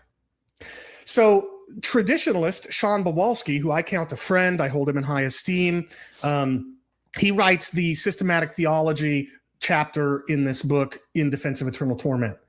And in our book, he makes the very same argument that Craig here makes, namely that if the punishment of the wicked is to cease to exist, then Christ couldn't have borne that penalty in our place without himself ceasing to exist in either just human nature or both in divine and human natures, and either one would have heretical implications. Well, his interlocutor, John Peckham, so the systematic theology chapter on the annihilationist side, he responds to Sean Bawalski saying this, quote, Chris Date and other conditionalists explicitly deny that death is identical to non-existence. They define death as the deprivation of life, which isn't identical to non-existence. Conditionalism can thus consistently affirm that Christ underwent death. He was deprived of embodied life, but neither his divine nor his human nature thereby ceased to exist. And then in his own chapter, Bawalski unpacks it a little bit. Peckham explains it a little bit more fully. He writes, according to Romans 6:23, the wages of sin is death, but the free gift of God is eternal life in Christ Jesus. Conditionalism is perfectly consistent with affirming that Christ suffered death, understood as cessation of life, as the wages of sin on people's behalf, so that everyone who believes in him may not perish but have everlasting life. Eternal conscious punishment advocates, on the other hand, must explain why, on their view, those who finally reject Christ, nevertheless, also live forever. So in the very book that Dr. Craig claims to have awaited saying some things on the topic about because he wanted to first receive and read, he's received and read, and in that very book, this challenge is refuted by John Peckham. And not only does Craig not respond to that response in this or any of his other talks that he's done on the topic since reading the book, he doesn't even mention it. He just pretends as though we have not answered this. And just to put it in simple terms for the viewer, a person can be dead and either exist or not. If dualism is true, a person dies the first death and they still exist as a disembodied soul. They'll die in the second death if they're the wicked, so death and death, but they'll die in body and soul, so they'll cease to exist. The death is true in both cases.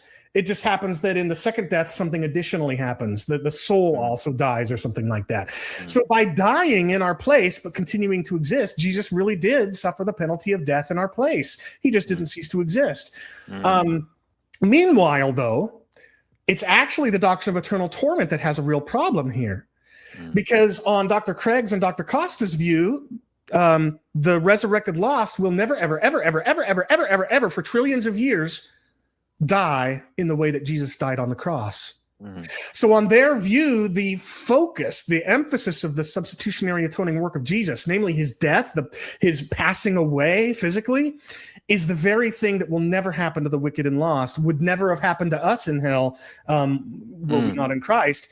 So it's actually his view that makes it really difficult to reconcile what he believes awaits the denizens of hell with what happened to Christ on the cross on our behalf. I'm much more comfortable with how my view coheres with substitutionary atonement than I think Craig should be with his own. But what do you think?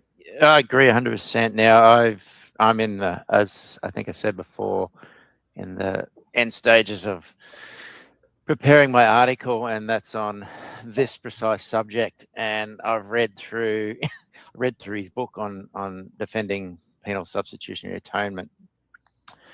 His view of the punishment that people will experience in hell is relational separation, which means that in order for him to say that Jesus suffered that, a couple of things have to happen. He has to sideline death, which he actually does in a few points, and that's while in other contexts he says the penalty is death. So there's a contradiction that goes on, Craig versus Craig, depending which material and which you're looking at, which audience he's talking to, and what the subject is. But then Christ on the cross would have experienced the total withdrawal of relationship with the Father. And we're talking about, if he's adopting his Neo-Apollinarian view, that's the actual Logos as the soul of Jesus. His body dies, and it's just this disembodied Logos who has got some kind of relational disconnect from the Father. How that works, I don't know. But that would mean that he has a lot more to explain in terms of how that coheres on a PSA model. This is after he has, in his book, gone through chapters and chapters and chapters on the biblical background for PSA, and it always leads to death, and it never leads to separation. To understand PSA, you understand in terms of sacrifice, loss of life, the shedding of blood. You don't understand that in terms of the biblical data that has nothing to do with relational separation. So I do spend a lot of time. There's a lot more space on that article than I should, but explaining how that has a lot of problems for him. Whereas for us, all we have to say is Christ died. And all we have to do, and our view fits really well with the biblical language, whereas his doesn't at all. So he's got a lot to do. I want to explain to viewers who might not quite understand what you're saying about Craig's Neo-Apollinarianism. I want to explain in the hope of helping them to understand the difficulty that you're identifying here in Craig's own view. So when you talk about a Neo-Apollinarian view of Jesus that Craig at least tentatively seems to hold or has expressed in the not too distant past, on the creedal understanding of the incarnation, a view that you and I affirm, well, if we were dualists anyway.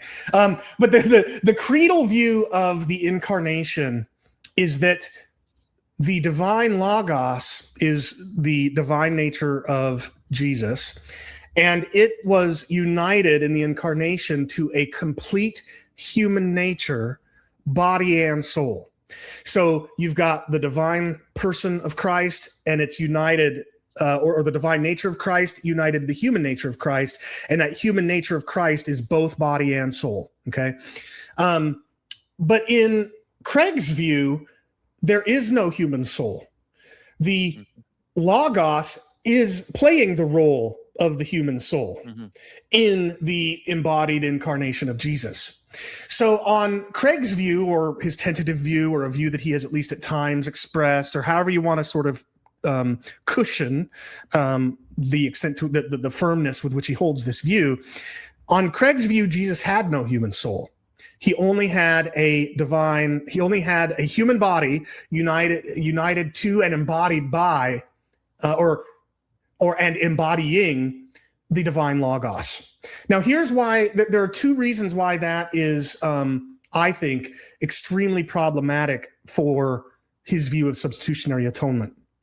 One of them is that he's here in this clip said our view has a challenge, because in our view, Jesus couldn't have borne what was coming to us in hell, right? He couldn't have suffered the thing that we would have suffered in hell, because he thinks, in our view, the punishment that we would have suffered in hell is a cessation of existence, which is not true.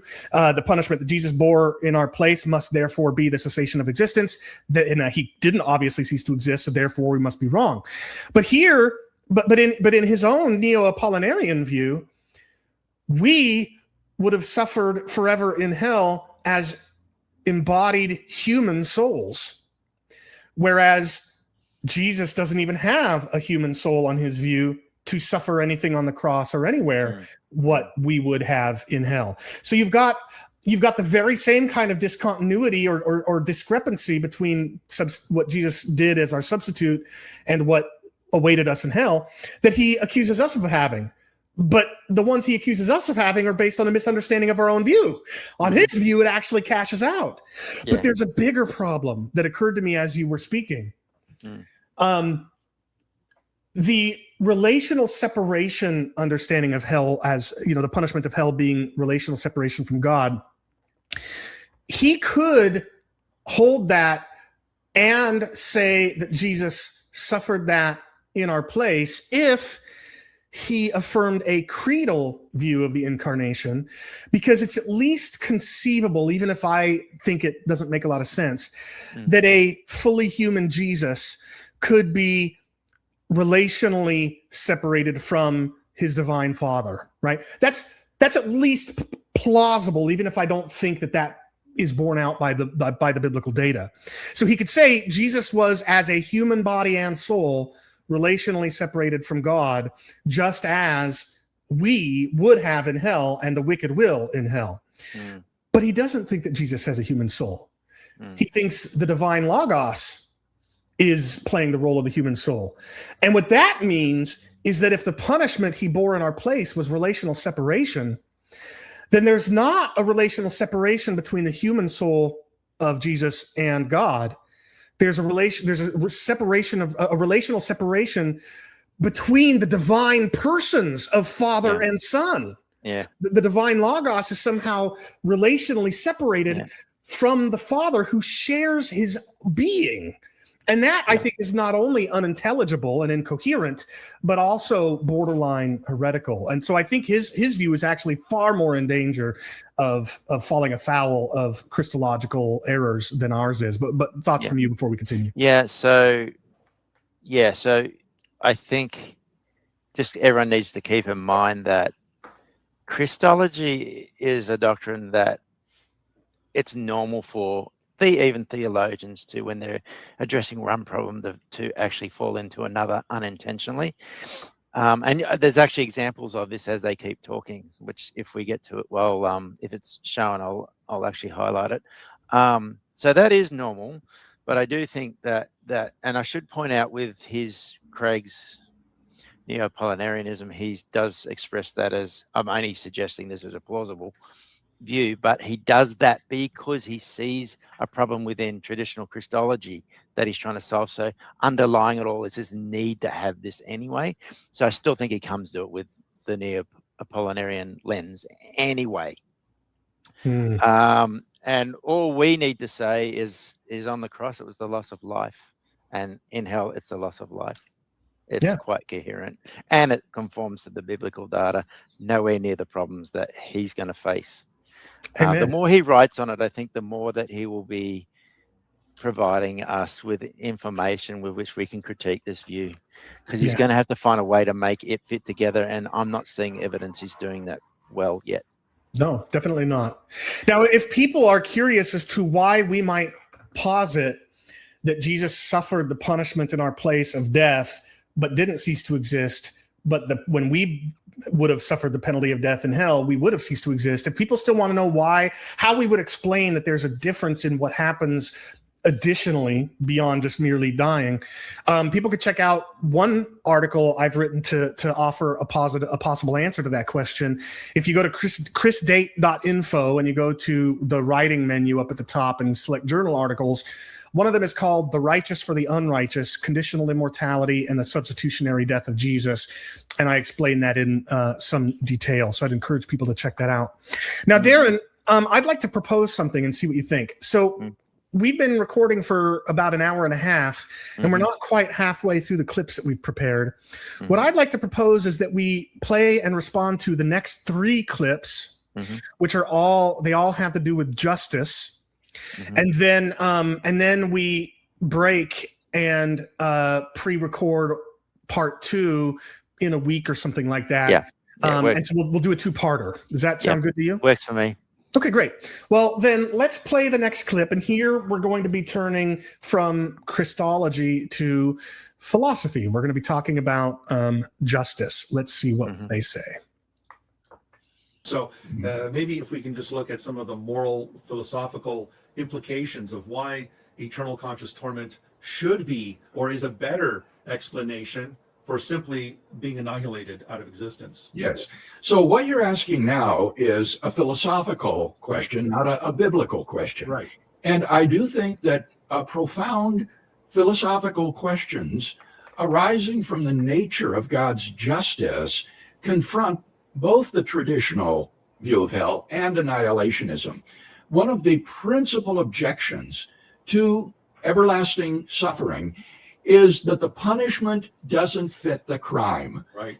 We commit a finite number of sins during our earthly lives, and these sins, even the most terrible ones, are only of finite consequence and therefore only deserve a finite amount of punishment.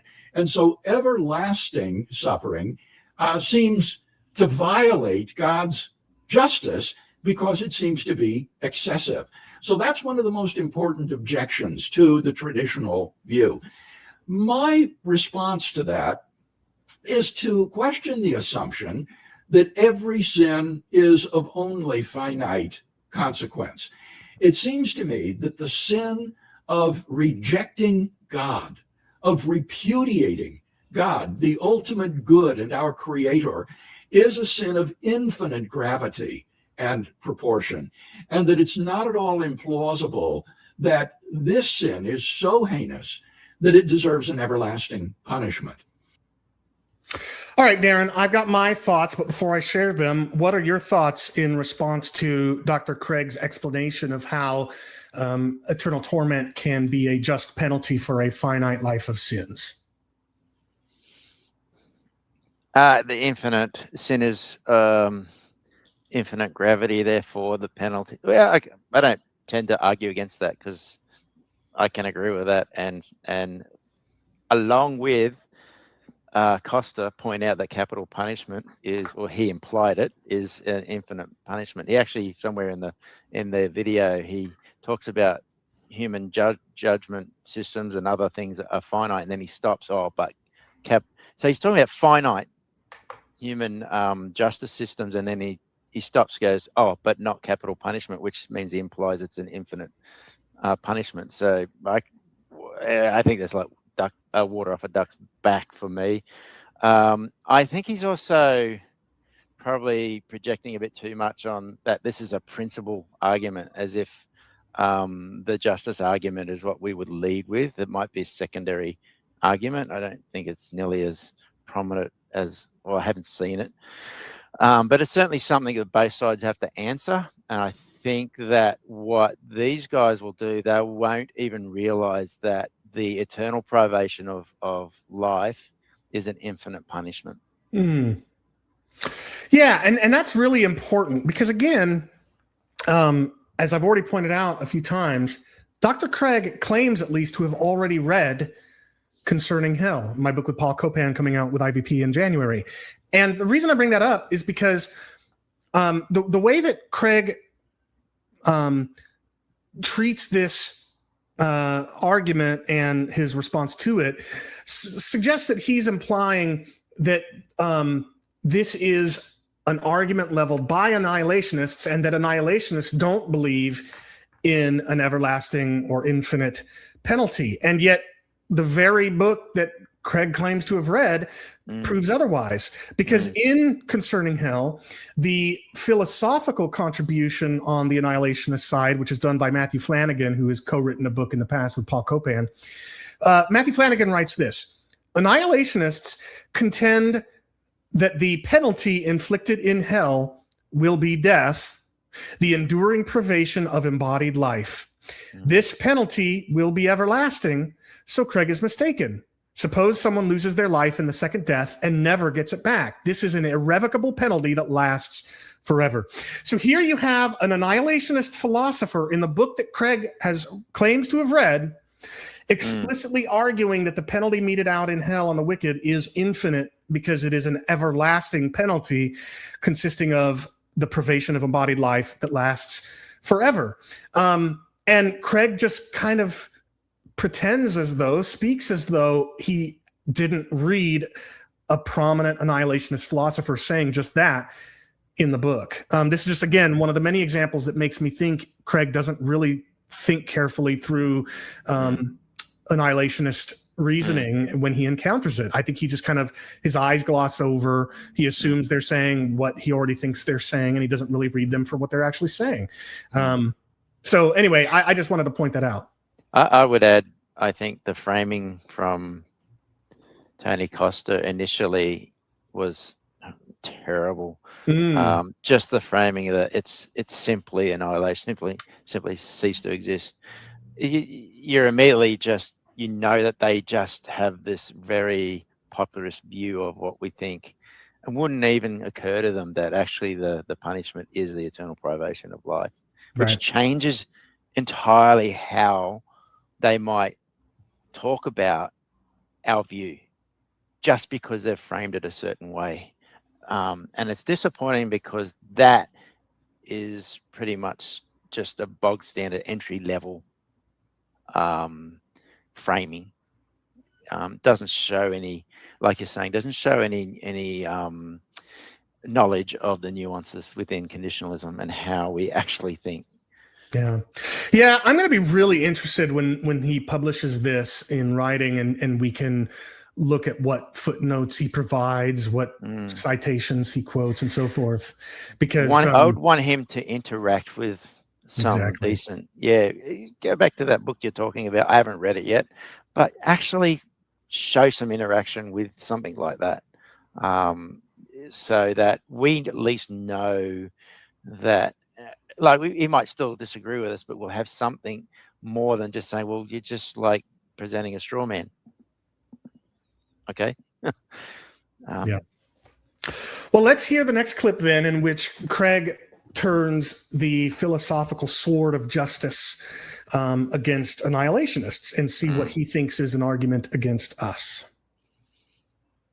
Now, on the other side of the coin, I think that annihilationism also confronts serious problems with respect to divine justice. Namely, it seems to let people off too easy. There would be plenty of people who have committed horrible atrocities during this lifetime who would be only too glad to simply be put out of their misery and annihilated. So I'll go first on this one. I have no doubt that there are many who, if given the choice in hell between being tormented forever because of their evil or being annihilated, some of them, maybe many of them, would opt to be annihilated, put out of their misery, as Dr. Craig said. But keep in mind that we annihilationists aren't saying that there's a choice between the two. The choice is between everlasting life in the blissful presence of God and the community of his redeemed, with no sin, and with eternity to explore and learn and grow and all the joys of life, relate and work and all the things that we love doing. It's that, or dying and ceasing to be. And it's not at all clear to me that, given the choice between those options, the majority of, or even a large minority of wicked people in hell would say, oh, please just annihilate me. I don't want to live forever without pain and in perfect beauty and so forth. I don't think that would happen. But there's another thing I want to say here, which is that Dr. Craig here in this clip, and I've heard things to this effect in other places, he seems to think that annihilation isn't something that people fear. And I just think that's obviously false. And by the way, so too do many traditionalist, dualist philosophers. So take, for example, the traditionalist, dualist, formerly at Biola, professor of philosophy, Clay Jones. Clay Jones published a book in 2020 called Immortal: How the Fear of Death Drives Us and What We Can Do About It. And the whole book is about how humankind almost universally not only is terrified of death, but terrified of death as annihilation. And it drives this fear that they have of dying and ceasing to be, drives humans to try and achieve some pathetic imitation of immortality through other means, whether that's through technology, like digitally uploading their mind into a computer, or immortality projects like leaving a lasting name of a list of accomplishments or whatever. The point is, people are desperately, deathly afraid of dying and ceasing to be. And in the book, just one example, he writes this: many have challenged the philosophical Illuminati. He's talking there about philosophers who argue that death is nothing to fear, that annihilation is nothing to fear. He says many have challenged the philosophical Illuminati that death is in no way bad for the one who dies. He's talking about people like Epicurus, who say that death isn't bad for the one who dies because the person who dies is gone.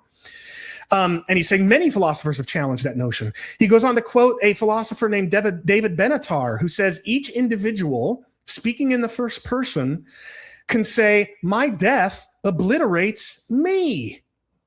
Not only am I deprived of future goods, but I'm also destroyed. This person about whom I care so much will cease to exist. My memories, values, beliefs, perspectives, hopes, my very self will come to an end, and for all eternity. And Clay Jones is quoting that as an example, proving that actually there is a very reasonable reason why so many people fear death as annihilation. So Craig's what Craig seems to imply, that people just don't fear annihilation, strikes me as patently false. At best, Craig could say some people don't fear dying as annihilation. And even there, Jones is going to push back, because what he points out in his book is that when people claim to not fear death and annihilation, usually that's just because they're pushing it to the side mentally. They're not thinking about it the way that people have had to think about it in the past when confronted by it day after day. I have some further thoughts to share here, but anything you want to add to that? Yeah. So I think that when he says it's too easy, annihilation, I think that's just another consequence of the framing, because all they're thinking about is how just being whooped out of existence. Like Thanos at the end of Avengers Endgame, right? Yeah. But it ignores what it does. So if you consider eternal life to be of infinite value itself, like it's very important, it's very valuable, something that when you're shown it what it really is, you would want it. People, the average person, if not everyone, would want that. You can imagine that being denied that would be utterly terrible, and therefore not an all too easy punishment.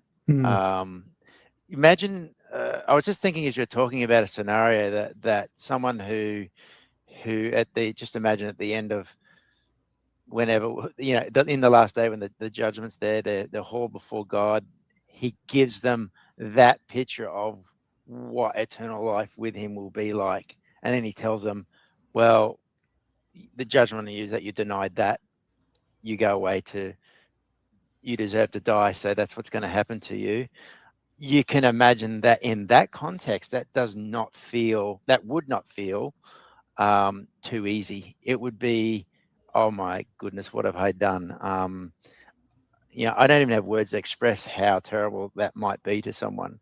But you don't get that if your framing is, it's just annihilation. It's just poofing out of existence. Yeah.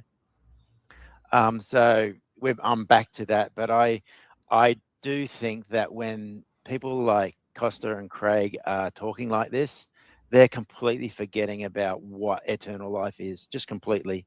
They're just divorcing annihilationism from its context. And again, you might say that's a straw man, but I think that's a consequence of them not seriously not taking conditionalism seriously enough that they would understand what we would say and what it is.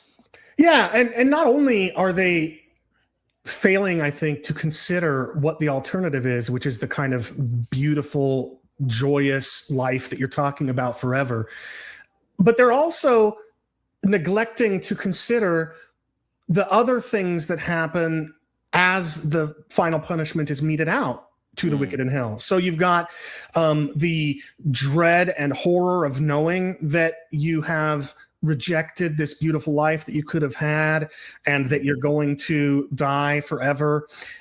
There's the knowledge that you will forever be remembered in shame and in contempt by those who still remain. So your legacy, instead of being one of heroism or kindness or intelligence, your legacy is going to be the shameful things that you did, and that's how you'll forever be remembered. There's also the pain of that takes place in the process of being destroyed. Every form of capital punishment virtually inflicts some degree of pain.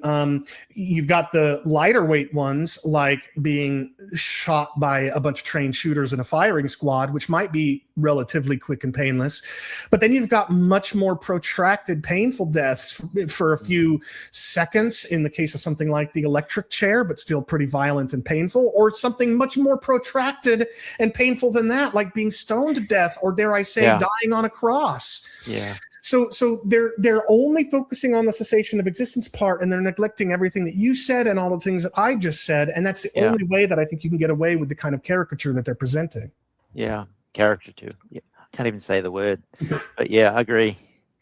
Now there's one more thing I want to add here before we get to the final clip that we'll look at today, and that is, Dr. Craig says there will be many people who would love to be annihilated and be put out of their misery. And I've conceded that might possibly be true, but it's not guaranteed to be true, because there's a different testimony in history from some people. So take, for example, the Greek historian Plutarch, writing in the 1st century AD.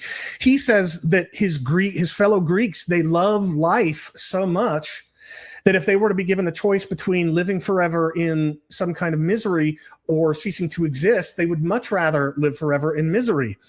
A few hundred years later, Augustine said the exact same thing in City of God. He said that if God were to offer the impenitent sinner in hell the option between living forever in some kind of torment for their sins or being annihilated, they would joyfully choose to remain alive forever in misery, because annihilation is terrifying and people love to remain alive.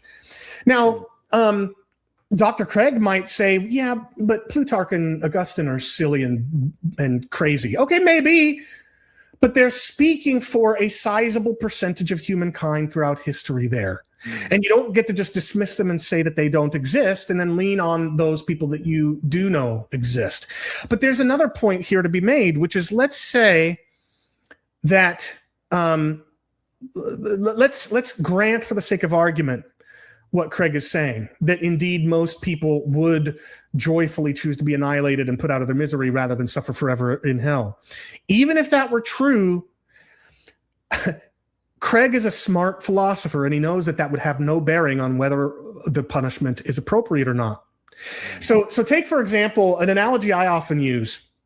Imagine somebody goes on a killing spree, but there's a reason they go on a killing spree. They don't want to live anymore, but they're too cowardly to kill themselves. So they decide, you know what? Every time I put the gun to my head or I hold the knife to my wrist, I chicken out. Well, there's one way I can guarantee I'll get put to death. I'll go kill a whole bunch of innocent people, get arrested and sentenced to the death penalty and be killed, and I won't have to do it. And so I won't have to exercise bravery there. So he gets his AR-15 and his other weapons, and he goes out to some crowd, like a fair or something like that, and he goes and he murders dozens and dozens of innocent men, women, and children. And he doesn't put up a fight. He sets all of his equipment down. He gets arrested. He gets tried. And let's say that the law says that for a crime of this magnitude, the just penalty is death. And so the question I would pose to Craig is, this person wants to die. That's why they committed the very crimes they committed. So are you saying that when the state sentences this person to death, they're not really punishing him because they're giving him what he wants? Craig's not stupid. He wouldn't answer that question. Yeah, they're not punishing him because that's what he wants. No, because penalty isn't what's just, what's an appropriate fitting penalty isn't determined by whether people want it or not. It's determined by what is just. In the case of human laws, that's dependent upon, the people and the laws they vote for. And in the case of divine law, it's going to be whatever the definer of what's just defines to be the just penalty. And if that penalty is death and ceasing to be entirely, then it doesn't matter if some people are going to be okay with that. It doesn't change the fact that that's their fitting penalty. And I think that this is just yet another example where I think that Craig is turning his mind off. He's literally setting aside all of his careful philosophical thought on other topics, and he's saying, you know what, I'm not going to think carefully on this topic. I'm just going to be as surface and as unnuanced as possible. And I think that's a real shame. Anyway, go on. Any further thoughts from you before we play on? Yeah, so if I just notice you're talking about what they want, so he must have talked about that in that clip. But under his own view, people go to sin because they go to hell because they've rejected God, and that's the ultimate sin that warrants the infinite punishment. But in hell, he thinks, there's the total withdrawal of God's blessing. He only just sustains them in hell, but they don't even know he's there. So they've rejected him in this life, and they get what they wanted anyway. They get what they want without God forever. So how is that not his own version of they're getting what they want? Exactly. Well, we've got one more clip that we'll play today, again on the topic of justice, and then we will wind things down as part one, and then we'll do part two in the next week or two. But let's finish this. Let's listen to this last clip. Yep. And with annihilationism, it just seems to me that it's a common denominator. You're just extinguished from existence. And yet that means Hitler and Stalin and Pol Pot and all these monsters of history are going to have the same end as the common person who rejects Jesus Christ. And so there are gradations of punishment. Jesus speaks about Yes. it was worse for you on the day of judgment, O Capernaum, than it was for Sodom and Gomorrah. And so it just seems to me that annihilationism doesn't really adequately explain these gradations. Right. All right, Darren. So this is our last clip for the day, and what Costa here is doing is offering a very common objection to annihilationism on the grounds of degrees of punishment or degrees of justice. And essentially it boils down to, if everybody is killed and destroyed on the last day, then everybody gets the same punishment, and that's not just. How would you respond to that before I share my thoughts? I know you're going to share this anyway, but the text that they will rely on is actually talking about the day of judgment. So most of those texts, especially from the Gospels, where they're talking about where they would use to justify the idea that there's different degrees of punishment. It's they're talking about that day, so we can account for that quite easily, as you have done on multiple occasions. But if that's the standard, so if you're accounting for, like, so they're going to have the same problem, and now hopefully they would admit that, because they're going to point out that Hitler gets to die alongside the grandmother who didn't do anything. Well, that can be inverse, so whatever.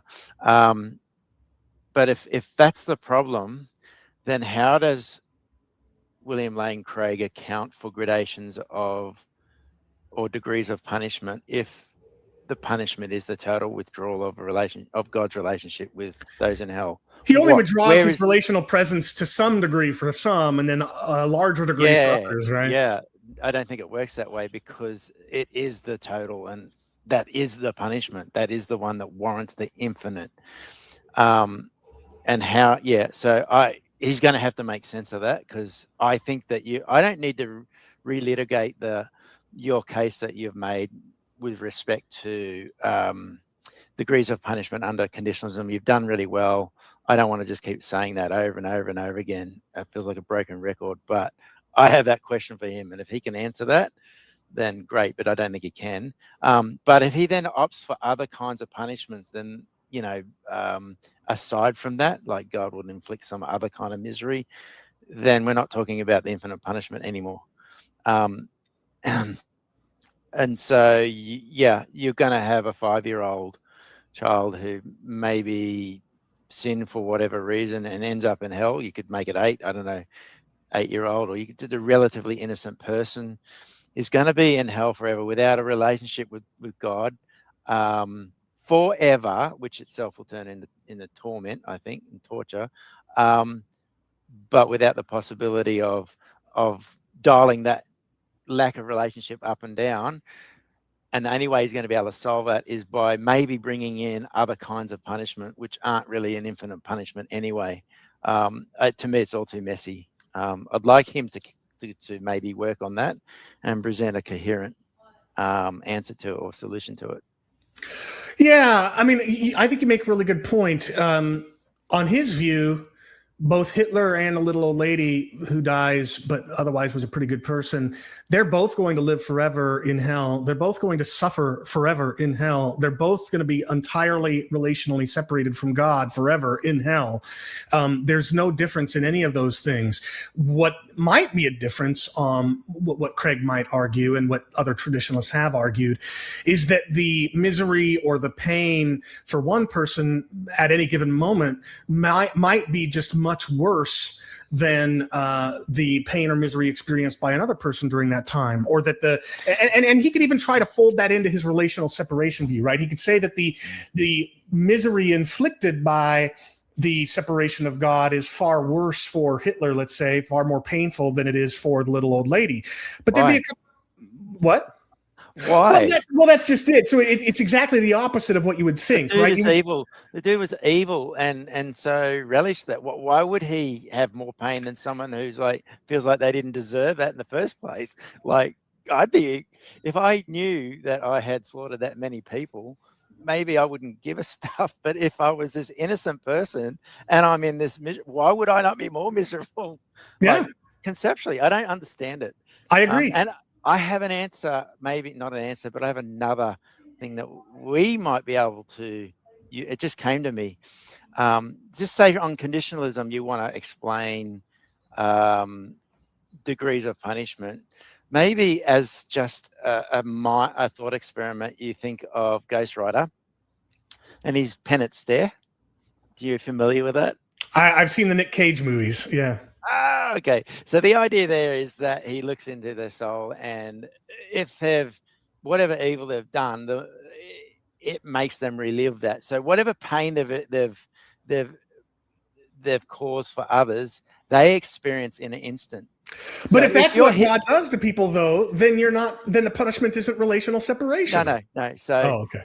No. So I'm just talking about for us, our point of view. If you want to, on that day of judgment, explain how it could be worse for one person as opposed to another, just say you have that scenario. So where Hitler comes, God looks into his soul. I'm not saying this actually will happen, but because of the gravity of the things that he has done is so severe that falls back on. He experiences that in that instant, and it is way worse for him than for the grandmother who was always kind and adopted orphans and never killed anyone. So, I mean, just on that, I can just off the cuff find a popular level example and go, okay, that's how you can conceive of it without actually us saying that.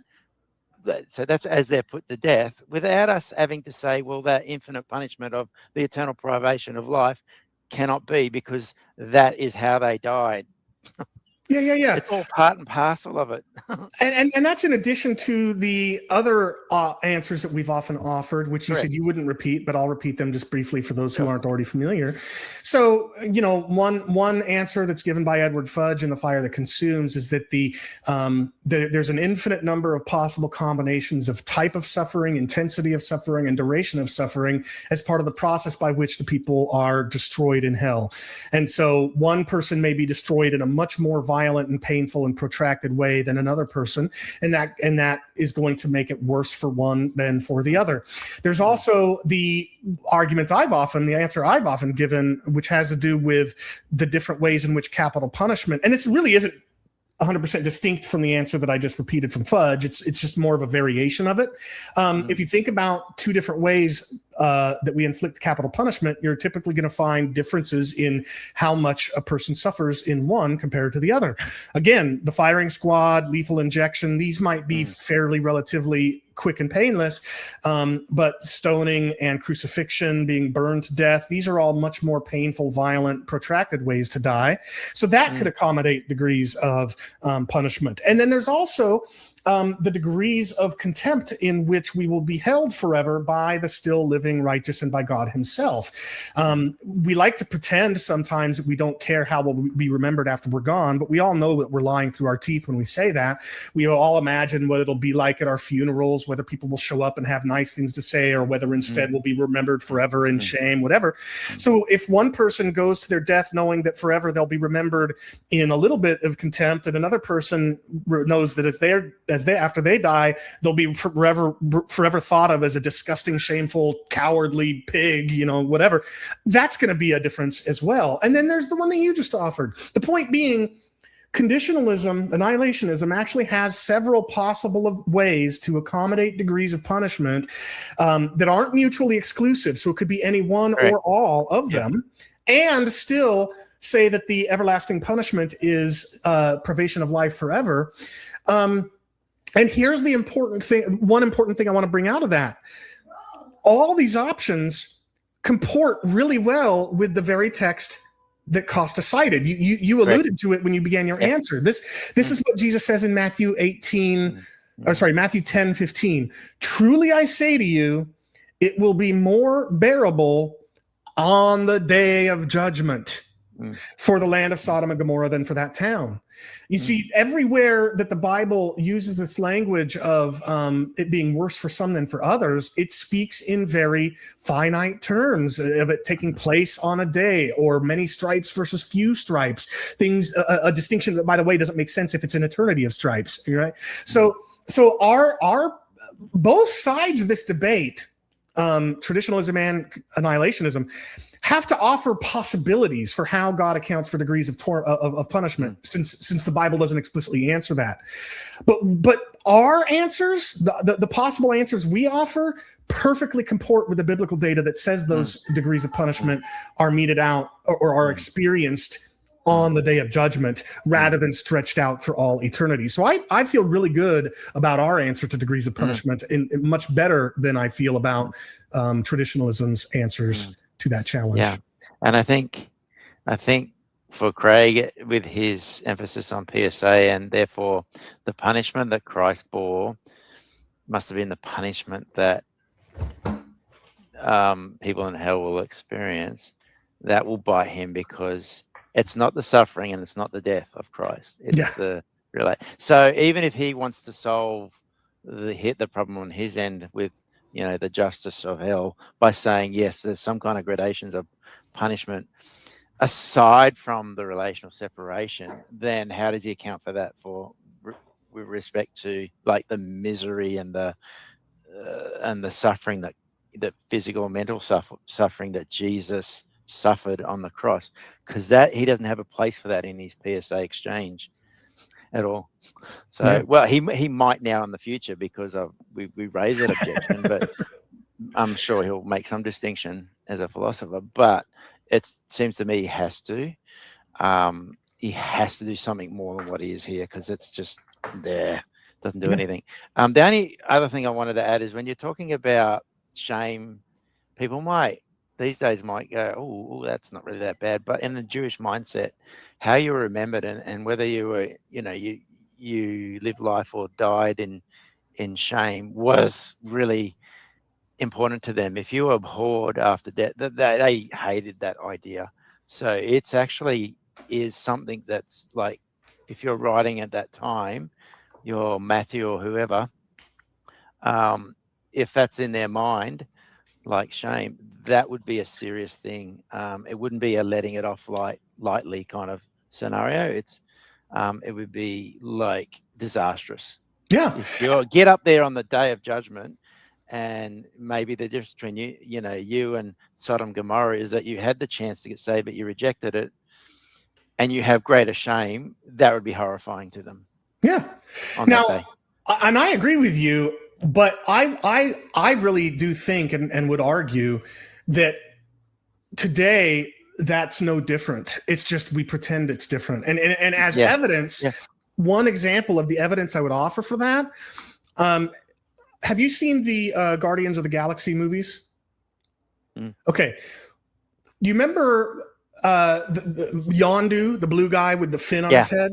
Oh, great character. What a great character. What did he go to his death incredibly sad because something he wanted, he was told he wouldn't get? What was the thing he wanted so badly? I cannot remember. I'm not a great historian. You'll have to tell me. He was a member of a clan, and this larger clan, what are they called? The Ravagers or something like that? Yeah. They had this practice, this tradition, where when one of their people would die, the entire clan from all around the galaxy would gather together and throw an amazing funeral, right? And what does the character played by Sylvester Stallone say to Yondu that makes Yondu so upset? You're not going to get a Ravager's funeral. So Yondu goes to his death sad and lamenting what he thinks is going to be withheld from him forever, namely the honor that comes from a Ravager's funeral, and instead he's going to be held forever in contempt by the rest of the Ravagers. Then in one of the subsequent movies after he dies, it turns out it's discovered by the rest of the Ravagers that Yondu was actually a really good guy, and he had actually done some really good. And so they come together and they end up throwing him the Ravager's funeral that they told him they weren't going to give him. And every single watcher, every single audience member of the movie at that time feels what's going on in that scene. They feel what's going on, that he went to his death tragically lamenting that he would be forever remembered in contempt and wouldn't receive the honorable funeral that he so desired.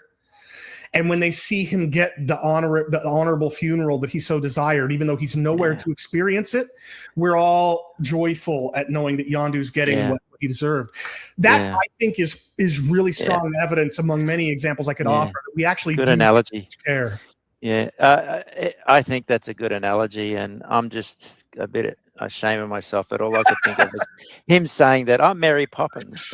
I'm Mary Poppins. That's what was in my head. So, but that's one hell of a redemption arc. And I think one of the reasons that movie's loved because it's like the Spider-Man movies. They attach to the audience is attached to that because they can relate They can to a relate. redemption arc of that kind. And yeah, it's because whether they admit it or not, that's part and parcel of how they think of themselves. Yeah, I agree. Yeah, good point. I am Mary Poppins. I'm Mary Poppins. All right, Darren. Well, I've enjoyed the past 2.25 hours discussing the first not quite half of the clips that we've got prepared. Well, I think we'll get through the rest in about the same amount of time next time because the first half hour was spent talking before we even got to the first clip.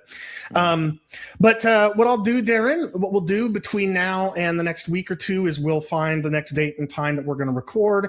And for you viewers who are interested in us continuing to review this conversation between Tony Costa and William Lane Craig, tune in again 2 weeks, probably maybe 1 week from today, for the second and final part of Darren's and my review. Darren, do you want to say anything by means of, in terms of farewell, before I sign off? No, just other than say, look, take care, everyone. I enjoy this, and I hope it's getting something out of it, and it's helping you to engage with William Lane Craig. And if you're a traditionalist, I hope that you're prompted to ask, to look at more deeply into conditionalism and to find better answers, better than Costa and Craig have offered thus far. Yeah. All right. Well, I've appreciated your time, Darren. And for those of you tuning in either live during this fake live stream where right now I'm talking pre-recorded a couple of days in advance, or whether you're watching the VOD after it's been archived in the channel, thank you for tuning in. Be sure to like the video if you haven't already, subscribe if you haven't subscribed to the channel already, and share the video and all that kind of stuff. We appreciate your support, and we'll see you next time. Bye-bye. Bye. All right. Well, I hope that you enjoyed that discussion.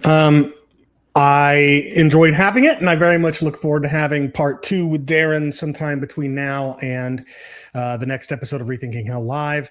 As I mentioned in the introduction to this show, I'm flying out to Ohio this coming weekend for a couple of debates. So the next episode of Rethinking Hell Live would be a week after that. So 2 weeks from today is Monday, August 24. So probably part 2 will be Monday, September 7 at 6 p.m. Pacific, 9 p.m. Eastern. And we'll cover the rest of the clips from the discussion between William Lane Craig and Tony Costa in that episode. I hope, I hope to see you at in Versailles, Ohio at my debates. And please do consider pre-ordering an advanced copy of Concerning Hell. I think it'll be very edifying, and you'd be supporting the work that we do here at Rethinking Hell and showing publishers like IVP that this is a topic people want to read about. All right, I'll leave it there.